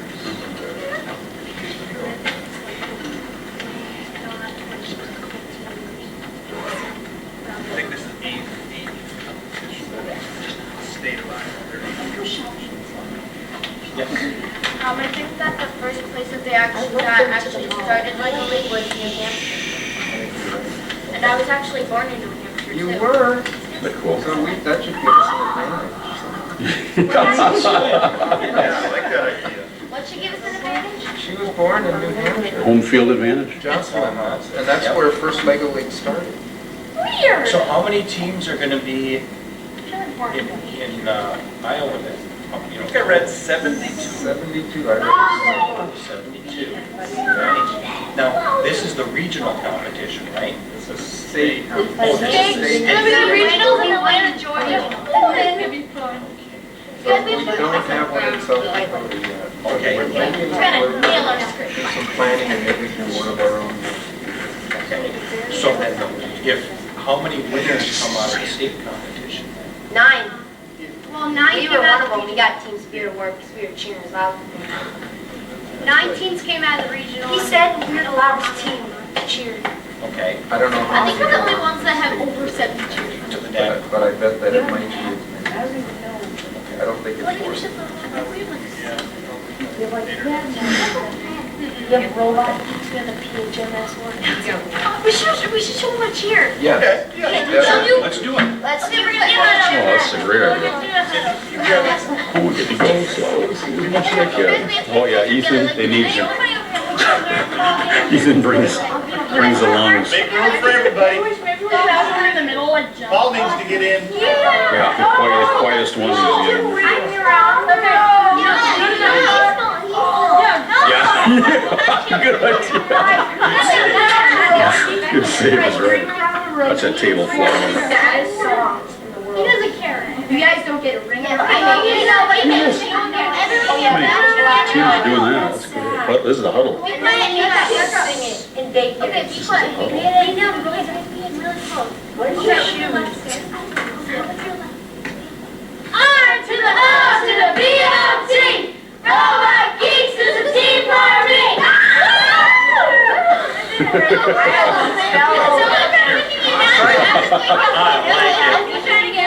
Yeah. Okay, here we go. One more room. They got a lot of them. And then maybe slow down a little bit. Make it action. You can cut her down. It's an O, not your word.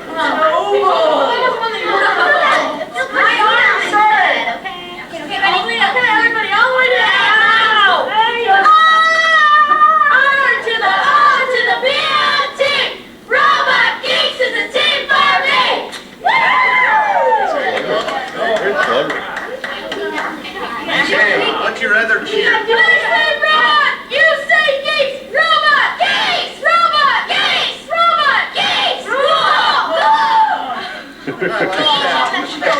That is SFF. You should know that we're the best. Patrick Henry, robot, geeks, rule. We say robot, that's the very Chess club. I think the chess club needs a really cheer, don't they? There's some quiet over there. That was a fortune. Cheer. That was the same when they died. That's what they call them rosies. So, and then they ring. You're still working on it. That's great. It don't matter. It's always evolving. It's fine if we didn't need the robot. We need the robot. We don't. You guys can't take a joke, can they? So imagine there's a robot. You got a paint Pop machines, of course. Usually, Grace, did you remind the boys to use the restroom? That's, yeah. There'll be a lot of hopping around going on. More than usual.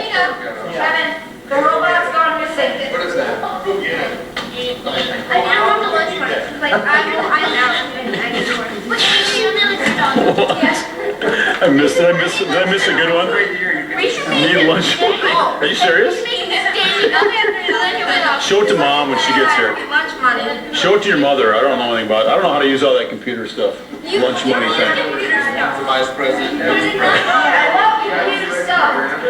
Superintendent. Computer stuff is fun stuff. Oh yeah, they get laptops. Do you have to wear your hat for the superintendent branch? Do you? You have to wear the stocking cap? Well, you probably can. Is it okay? Oh, is your hat hair? Cover your hat hair. Hat on, make some bad hair.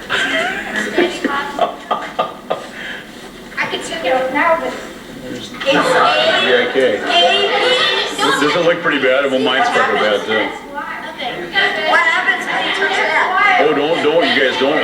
Yeah, be respectful. You might change the whole budget of the school district in one touch. That would not be good. Shut those doors.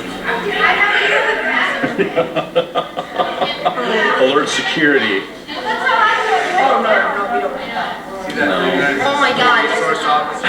What? School resource officer. Push the wrong button, get me in here.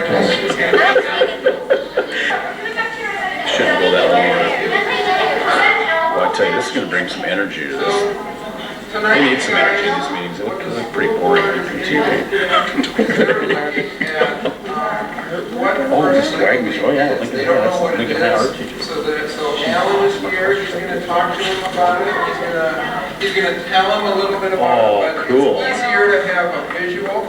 So Very you're not cool. doing your script, you're not gonna really talk about your missions like you do in a technical interview, you're not gonna be doing that, you're really gonna be telling the school board what First Lego League is about, and what you learned, and what it is that makes it so exciting for you. It's about great So you're not gonna do the skit.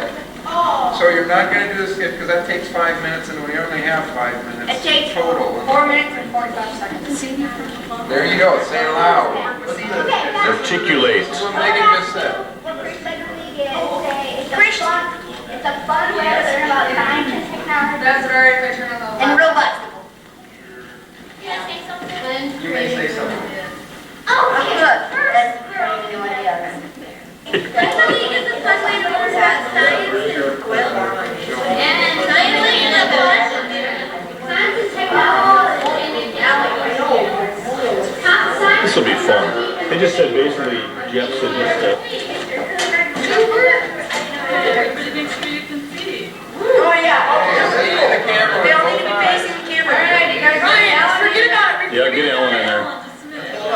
There he goes. All right, are you ready? Forget it. Guys.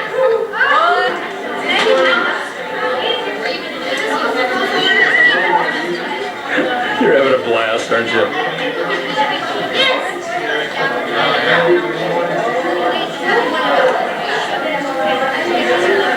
Hey, I'm getting you. What are you doing? I'm getting all the Lego guys.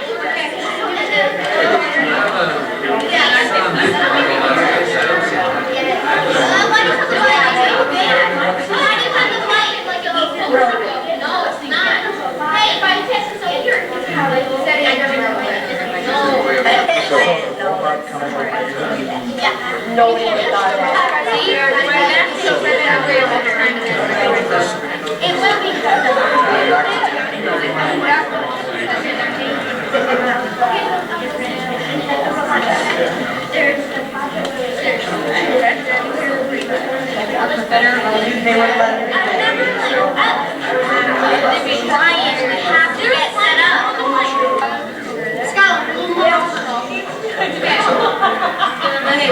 Slanted.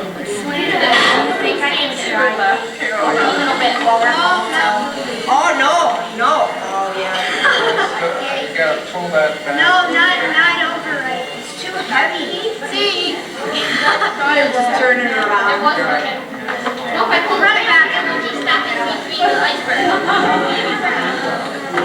It was illegal. Over more. You gotta pull it. Started again.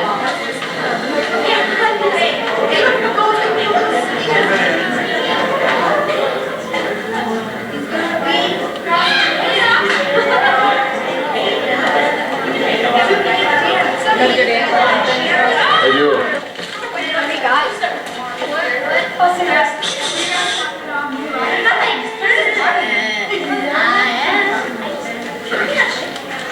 Okay. Branch, you say hi. What's our principal? You say hi. Isn't that nice? Yeah. I don't know.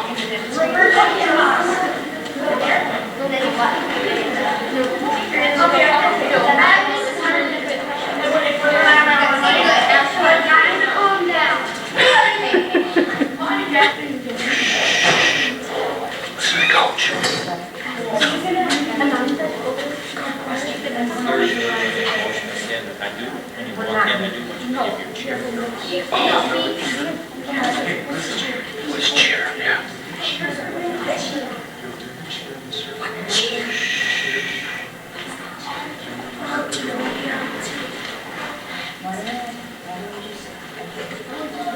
Why don't we just stand there instead of going up and stand? Pledge of allegiance.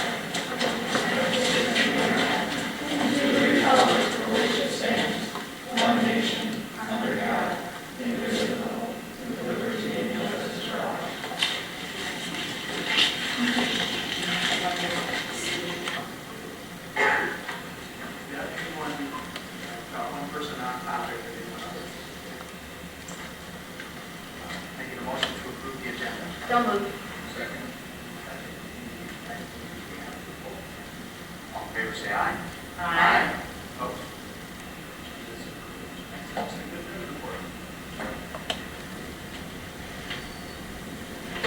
Good evening. We have a real treat for you this evening. You will notice the energy level in this room rise substantially in just a few minutes with this evening's Good News Report. It's about the first LEGO League. The first LEGO League is often described as an interactive robotics program with a sports-like atmosphere. And this international program is just taking root in Sioux Falls. In fact, just this past fall. Students engage in identified challenges to research, problem solve, and test their science, math, and engineering skills. Dr. Alan Swanson, the coordinator of the first LEGO League in Sioux Falls, and some very excited middle school students are joining us to tell us more tonight and to show us more as well.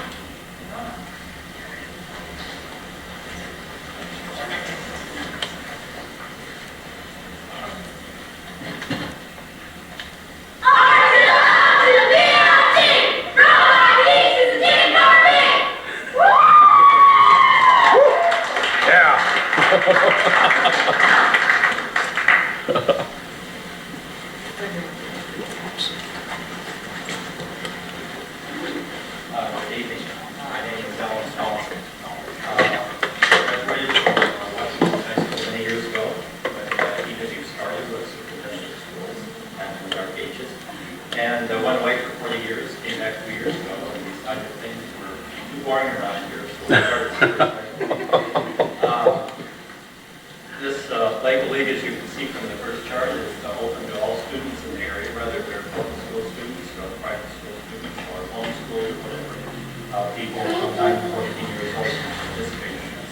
And about a year ago, I met with Pam and met with Sandy Leonard, and we decided this would be a good thing to get going in Sioux Falls. So this is kind of a report on what we've done here. You can have 3 to 10 students per team at 9 to 14 years old.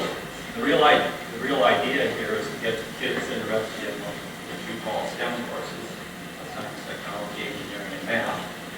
And besides that, though, it does a lot of other things. It really teaches children problem solving, it teaches teamwork, communication, respect, what we call gracious professionalism, which is a keynote of what this whole program is about. It's how do you win with everybody winning and be professional and gracious at the same time. It teaches commitment, time management, and so forth. As you get closer to the contests and tournaments that we go to, of course, your interest in conserving time goes up exponentially. As any of you who had a report to would know. Got together a bunch of people here. You can see, and I won't go through all of them. Certainly, Professor Dan SWETS, Dan right there, has played a large role in this. Sandy's played a large role in this and it's going. And certainly the other people that I would mention here is Pam Ullman being excited about this when I first wandered in a year ago to talk about it.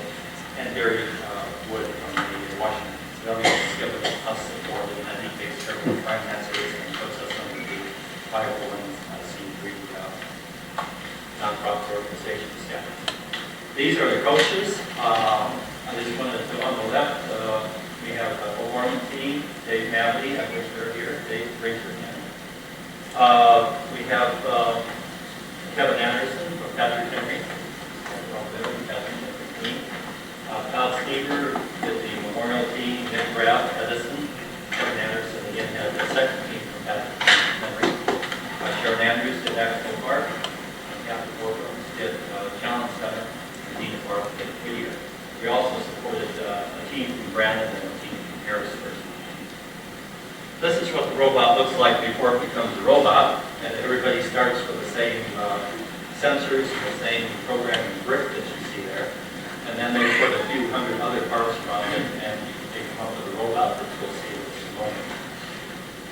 The idea is every fall, in September, all the teams in the United States, there are 13,500 teams, over 130,000 kids involved in this. They get the same instructions in the first of September to tell them what the theme's going to be. This year's climate connections. And they get this kit that you see over here.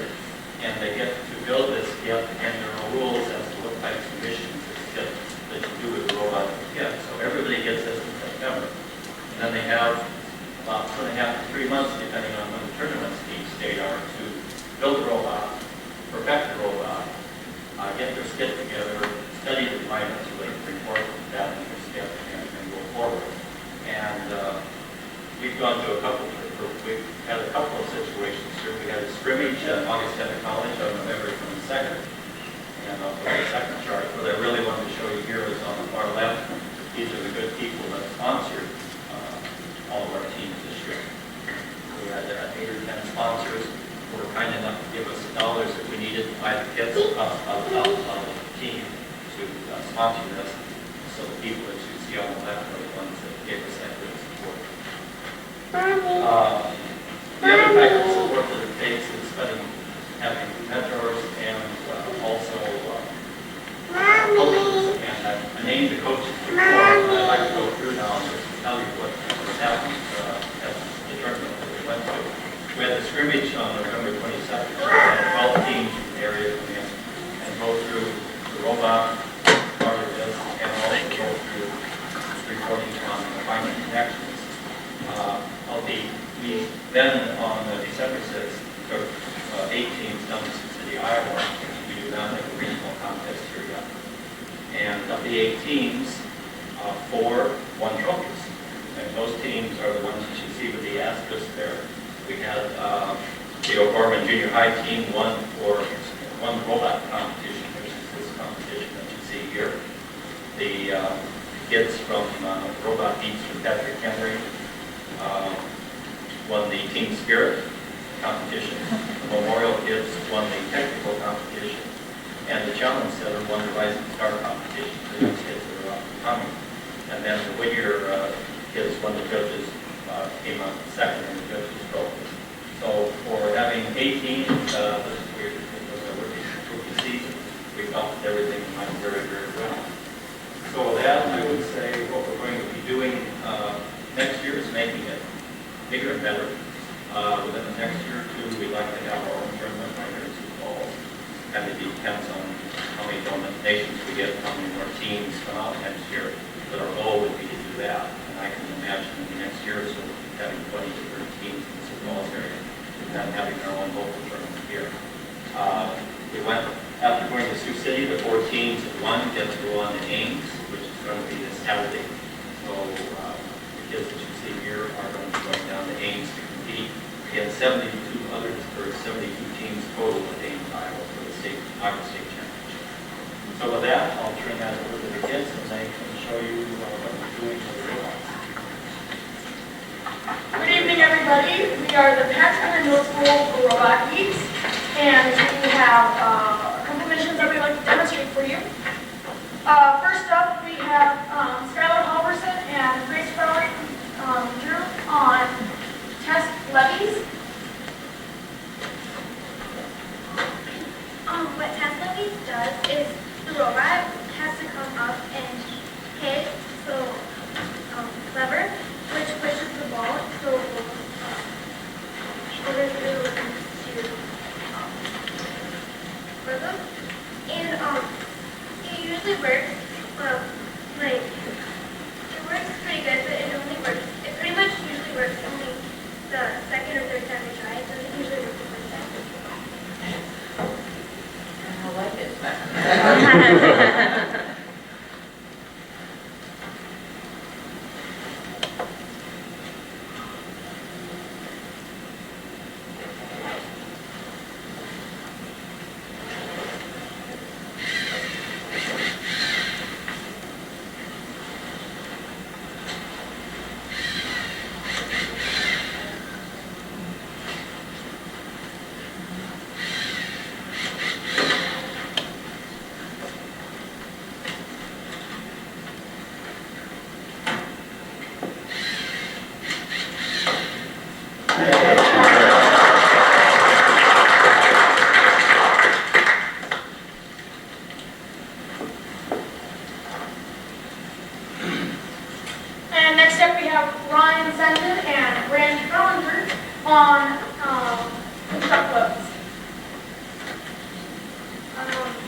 trying to put them either touching the green or the red. If you touch the red, you score more points. Like you score 5 points if you're touching the red each one. Then 4 points for the green. One of these touch the green.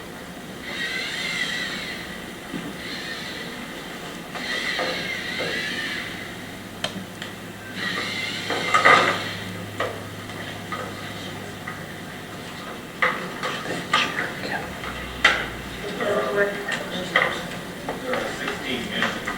Kids have to do it and turn on that. And then you get a score of points. You can get up to 400 points.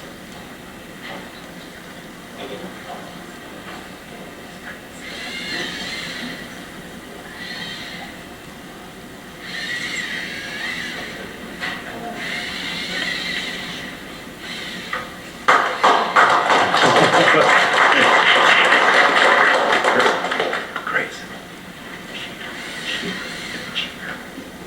Cheer.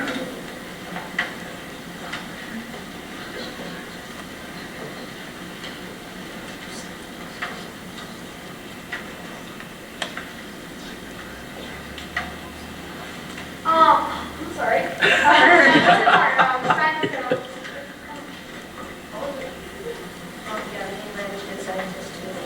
So with Ryan and Branch. Scientist is where you have to push this inch onto the.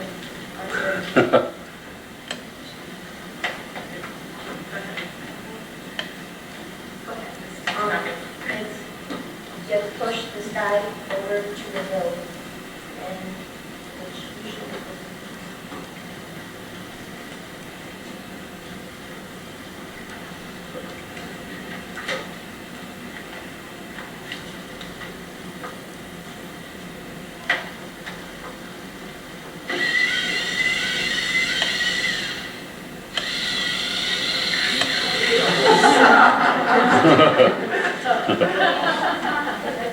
Like so many things.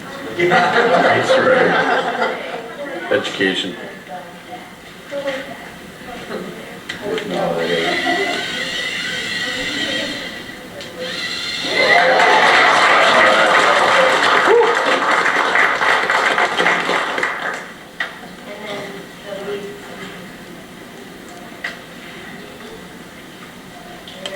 Also, we have the same program for cheer. It's carnival, and you have to push this ball.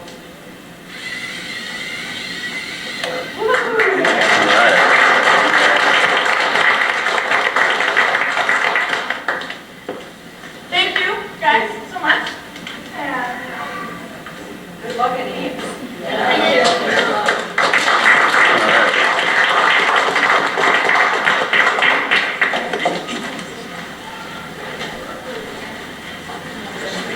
Just get the map too. Oh, yeah. Open up on there.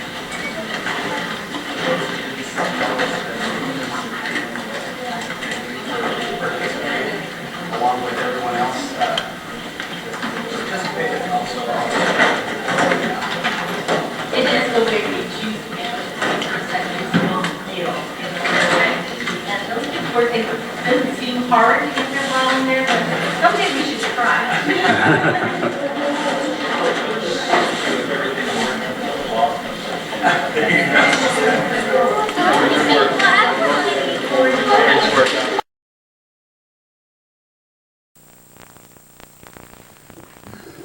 Welcome. Glad to see such a good crowd with us this afternoon. I need a motion to approve the minutes of the meetings held December 19th and January 7th. So moved. Second? Moved and seconded. Any additions, corrections? All in favor, say aye. Aye. Opposed? They are approved. Bev, anyone, I've got one person on topic, but anyone else? Okay. Can I get a motion to approve the agenda? So moved. Second. Moved and seconded. Any items needed to be added or pulled? All in favor, say aye. Aye. Opposed? Agenda is approved. Next up's the good news report. Good evening. We have a real treat for you this evening. You will notice the energy level in this room rise substantially in just a few minutes with this evening's Good News Report. It's about the first LEGO League. The first LEGO League is often described as an interactive robotics program with a sports-like atmosphere. And this international program is just taking root in Sioux Falls, and in fact, just this past fall. Students engage in identified challenges to research, problem solve, and test their science, math, and engineering skills. Dr. Alan Swanson, the coordinator of the first LEGO League in Sioux Falls, and some very excited middle school students are joining us to tell us more tonight and to show us more as well. You're on.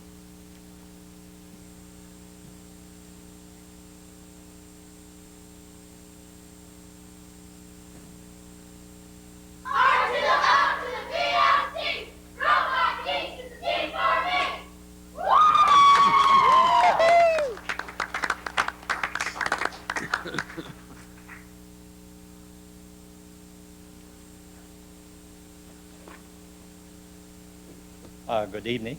My name is Alan Swanson. Graduated from Washington High School many years ago when E.W. Scarda was superintendent of schools back in the dark ages. And went away for 40 years, came back 2 years ago and decided things were too boring around here, so we started the first LEGO League. Good deal. This LEGO League, as you can see from the first chart, is open to all students in the area, whether they're public school students or private school students or homeschooled or whatever. People from 9 to 14 years old can participate in this. And about a year ago, I met with Pam and met with Sandy Leonard, and we decided this would be a good thing to get going in Sioux Falls. So this is kind of a report on what we've done there. You can have 3 to 10 students per team, as I said, 9 to 14 years old. And the real idea here is to get kids interested in what you call STEM courses, science, technology, engineering, and math. And besides that, though, it does a lot of other things. It really teaches the children problem solving. It teaches them teamwork, communication, respect, what we call gracious professionalism, which is a keynote of what this whole program is about, is how do you win with everybody winning and be professional and gracious at the same time. Teaches commitment, time management, so forth.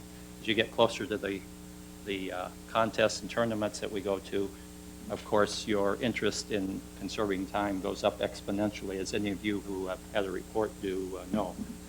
Got together a bunch of people here, you can see, and I won't go through all of them. Certainly Professor Dan SWETS, Dan right there, has played a large role in this. Sandy's played a large role in this, getting this going. And certainly the other people that I would mention here is Pam Holman, being excited about this when I first wandered in about a year ago to talk to her about it. And Gary Wood from the Washington Pavilion has given us support in that he takes care of our finances and puts us under the 501c3 nonprofit organization status.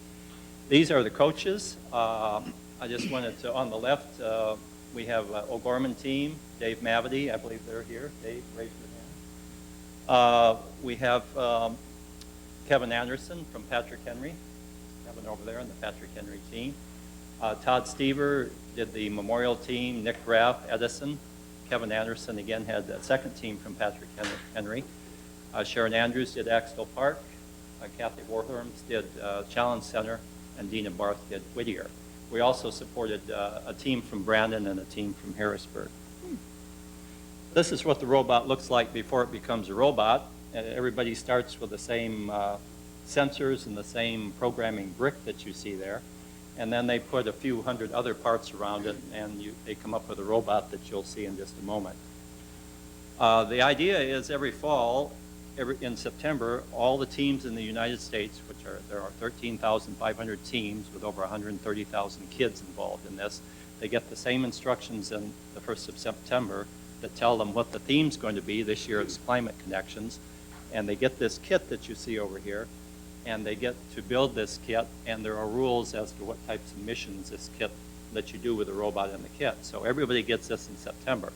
And then they have about 2.5 to 3 months, depending on when the tournaments in each state are, to build a robot, perfect the robot, get their skit together, study the climate so they can report that in their skit and go forward.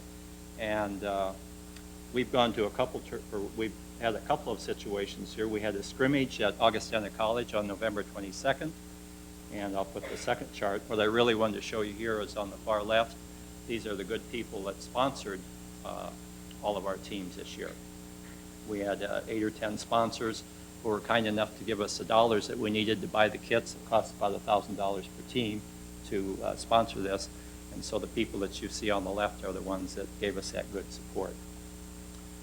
The other type of support that it takes is having mentors and also coaches. And I named the coaches before, but I'd like to go through now and just tell you what has happened at the tournament that we went to. We had the scrimmage on November 22nd where we had 12 teams from the area come in and go through the robot part of this and also go through reporting on the climate connections. We then on December 6th took 8 teams down to Sioux City, Iowa, since we do not have a regional contest here yet. And of the 8 teams, 4 won trophies. And those teams are the ones that you see with the asterisk there. We had the O'Gorman Junior High team won the robot competition, which is this competition that you see here. The kids from the Robot Geeks from Patrick Henry won the Team Spirit competition. The Memorial kids won the technical competition, and the Challenge Center won the Rising Star competition for young kids that are up and coming. And then the Whittier kids won the judges, came up second in the judges trophy. So for having 8 teams, this was our rookie season. We felt that everything went very, very well. So with that, I would say what we're going to be doing next year is making it bigger and better. Within the next year or 2, we'd like to have our own tournament right here in Sioux Falls. Kind of depends on how many donations we get and how many more teams come out next year. But our goal would be to do that. And I can imagine in the next year or so having 20 to 30 teams in the Sioux Falls area and then having our own local tournament here. We went, after going to Sioux City, the 4 teams that won get to go on to Ames, which is going to be this Saturday. So the kids that you see here are going to be going down to Ames to compete against 72 teams total at Ames, Iowa for the Iowa State Championship. So with that, I'll turn that over to the kids and they can show you what they're doing with the robots. Good evening, everybody. We are the Packaging and Middle School Robot Geeks, and we have first up we have Skylar Halverson and Grace Dawn Drew on test levies. What test levies does is the robot has to come up and hit the lever, which pushes the ball over to and it usually works it works pretty good, but it only works. It pretty much usually works only the second or third time we try it. I love it.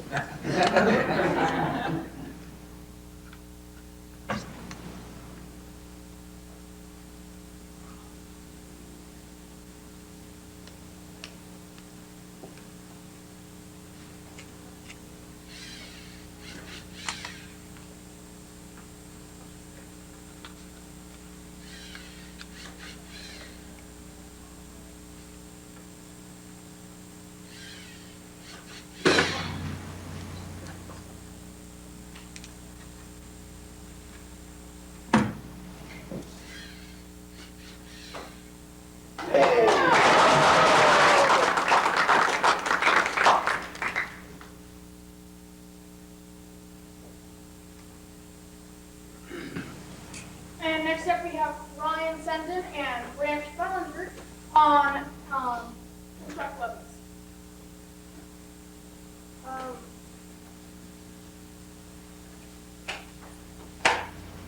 What we're trying to do here is we're taking the brown levies and trying to either touching the green or the red. If you touch the red, you score more points. But with 5 points for catching the red for each one, and 4 points for the green.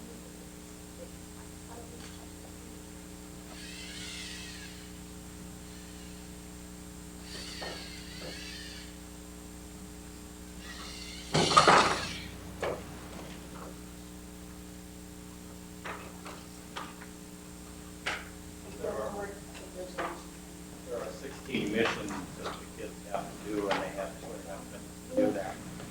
And then they get scored on those number of points, and then you can get up to 400 points.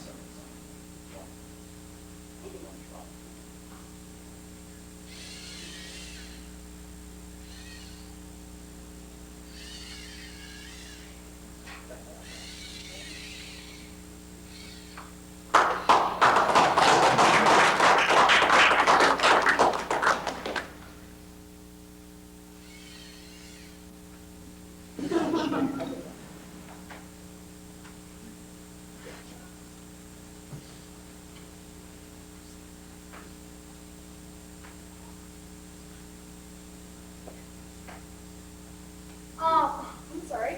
We got one more, scientist. Yeah, me and Branch did scientists too. So with Ryan and Branch. Scientists is where you have to push this little dude into onto the system.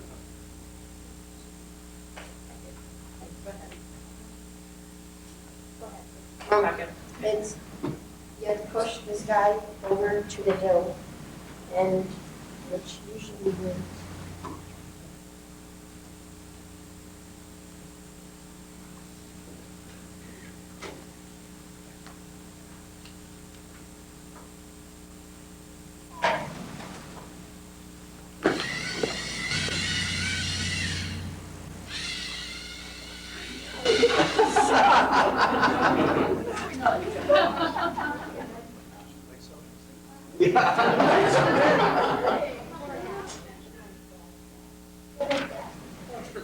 Poor fellow. And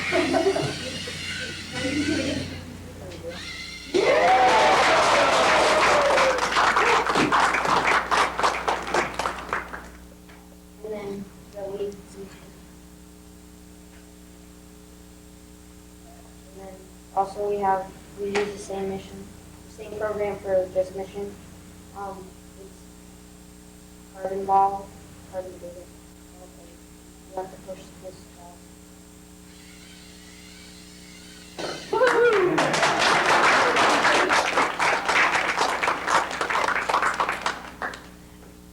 Thank you, guys, so much. Good luck in Ames.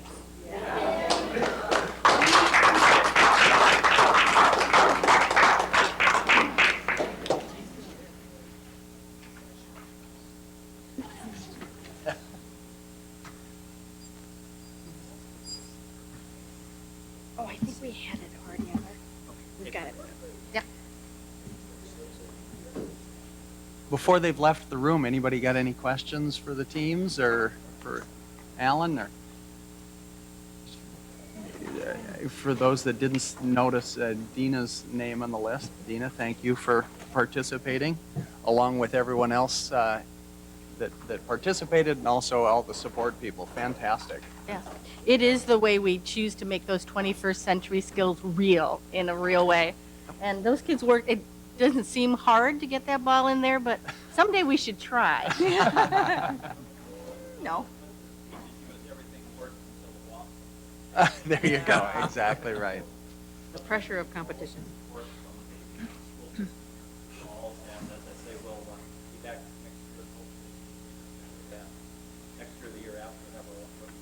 Perfect. Great.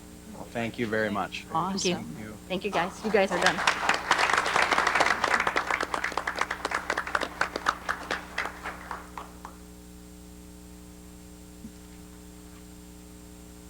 Okay, now we've got to focus again. No. Baby boomers and Legos, you know. Okay, next up, I need a motion to approve the consent agenda. So moved. Second. Moved and seconded. Any items that need to be pulled for discussion? Good morning. Prior to the...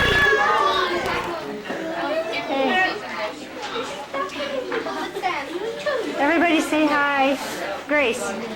Grace, say hi. I'm making a videotape for Dad. There's my guy. I'm making a videotape for Dad because he wanted to be here. Hi, Okay, Grace. so we have these things that robot Geeks on them, and they're remote connection things, and they're closing. Oh, very technical. Very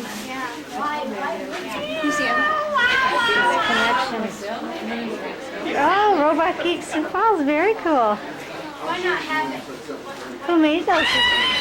My dad did. My You did? Oh, very cool. The guy over there somewhere. The guy over there. I'm making a little videotape here. I want to destroy you all. All right, guys, let's get your stuff ready. Get your coats on.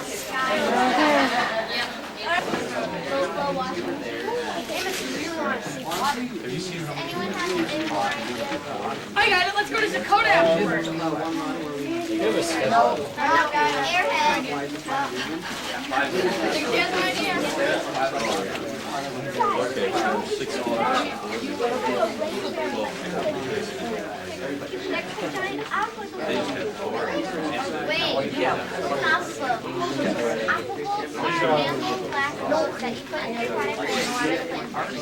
So those rooms yeah. Okay, guys, stop fighting. And that can be connected to the That would give your lawn only the length of water we that it needs. No, what? Oh, your lawn only needs 1 inch of water. Yes. Don't any of you know anything about water? We work in a water purification plant, for goodness sake. What did we think of that? Girls are just better than boys. Dude, there are like 5 girls here and like only 3 boys. Shush, I'm a black belt. Beep, beep. Work's over, guys. Finally, guys. Okay, guys.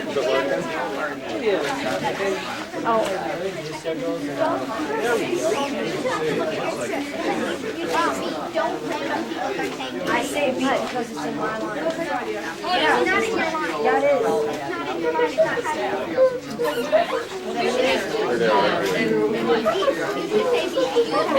Teamwork.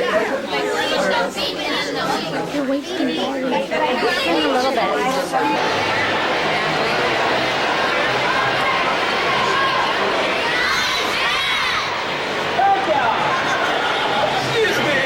Robot Geeks! Robot Geeks!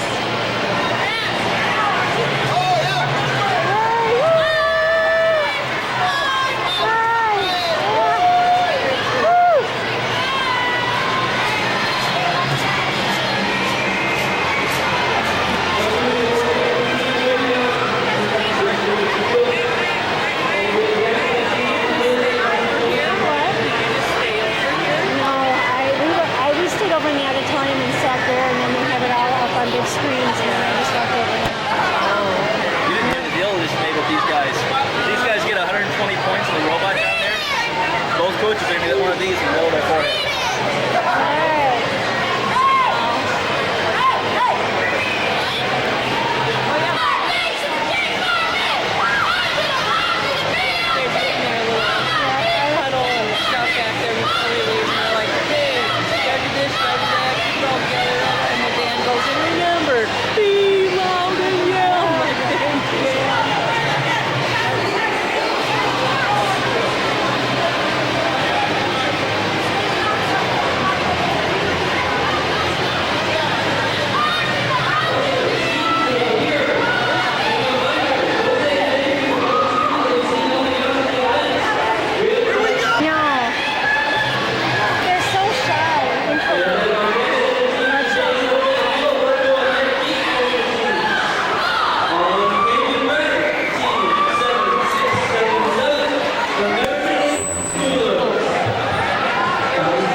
And we can go in and sit down? It says guests allowed.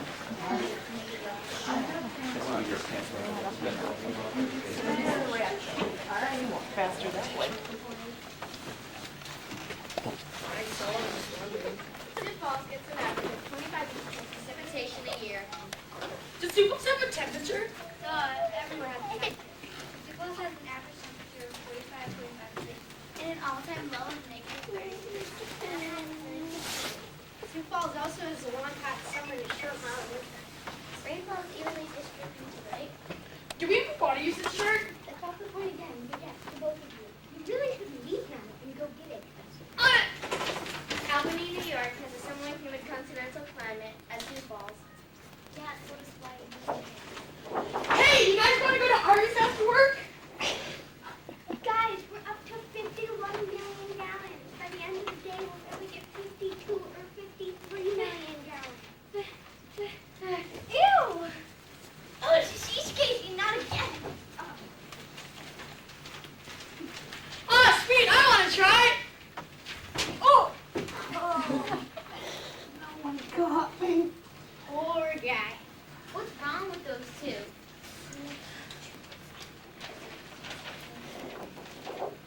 Whoa. 13.8% of the indoor water usage is from leaks. Didn't you know that? And 27.7% is from toilet flushing. Gross! 20.9% is from washing clothes? I better stop changing my underwear. Oh, you sicko, get away from me. You're so gross. That's a low-flow toilet. That's off the point. Hey, wait, that's kind of on track. A low-flow toilet uses 1.6 gallons per flush, as opposed to a regular toilet using 6 gallons per flush. Isn't there also a low-flow shower head that uses 2.6 gallons per minute? Yeah, and the older shower head uses 6 gallons. Albany's trying to conserve water too. They are doing the same things as us.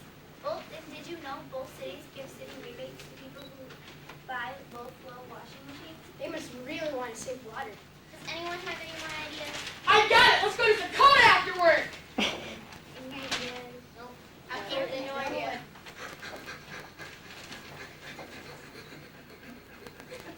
I think she has an idea. You think? Guys, I know what we should invent. We should have a rain barrel that uses a tube system to connect to a giant aqua globe. What's an aqua globe? Aqua globes are handheld baskets that you put in your potted plant and it waters the plant for you. Really?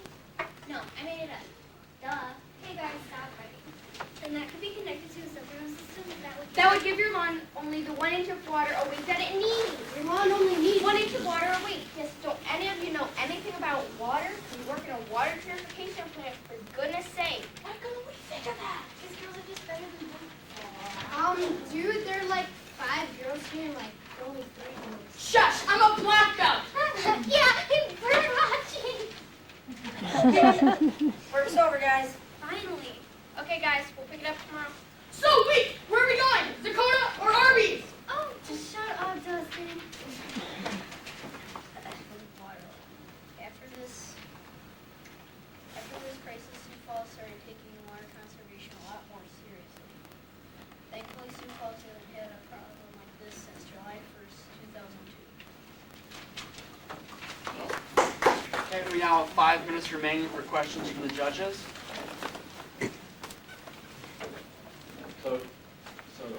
Do you think your giant aqua globe will work? Yeah. Have you researched to see if people have actually built something like that and tried something like that? Yeah, we got the idea off the aqua globe, understand? Yeah. And then we thought, why not connect a rain barrel to it, because they when it rains, take rainwater and So how did you collect the information that you present? We got some off of the internet, but most of the major information we got was from someone who represented from the Sioux Falls Water Purification Plant, and they gave us a PowerPoint. And he later also came back and we presented it to him. Oh, good. So you presented this to him. Did you do any other presentations too? We got a nice gift. We presented it to Professor Dan SWETS at Augustine College. Our parents were one of the parents we also presented it to.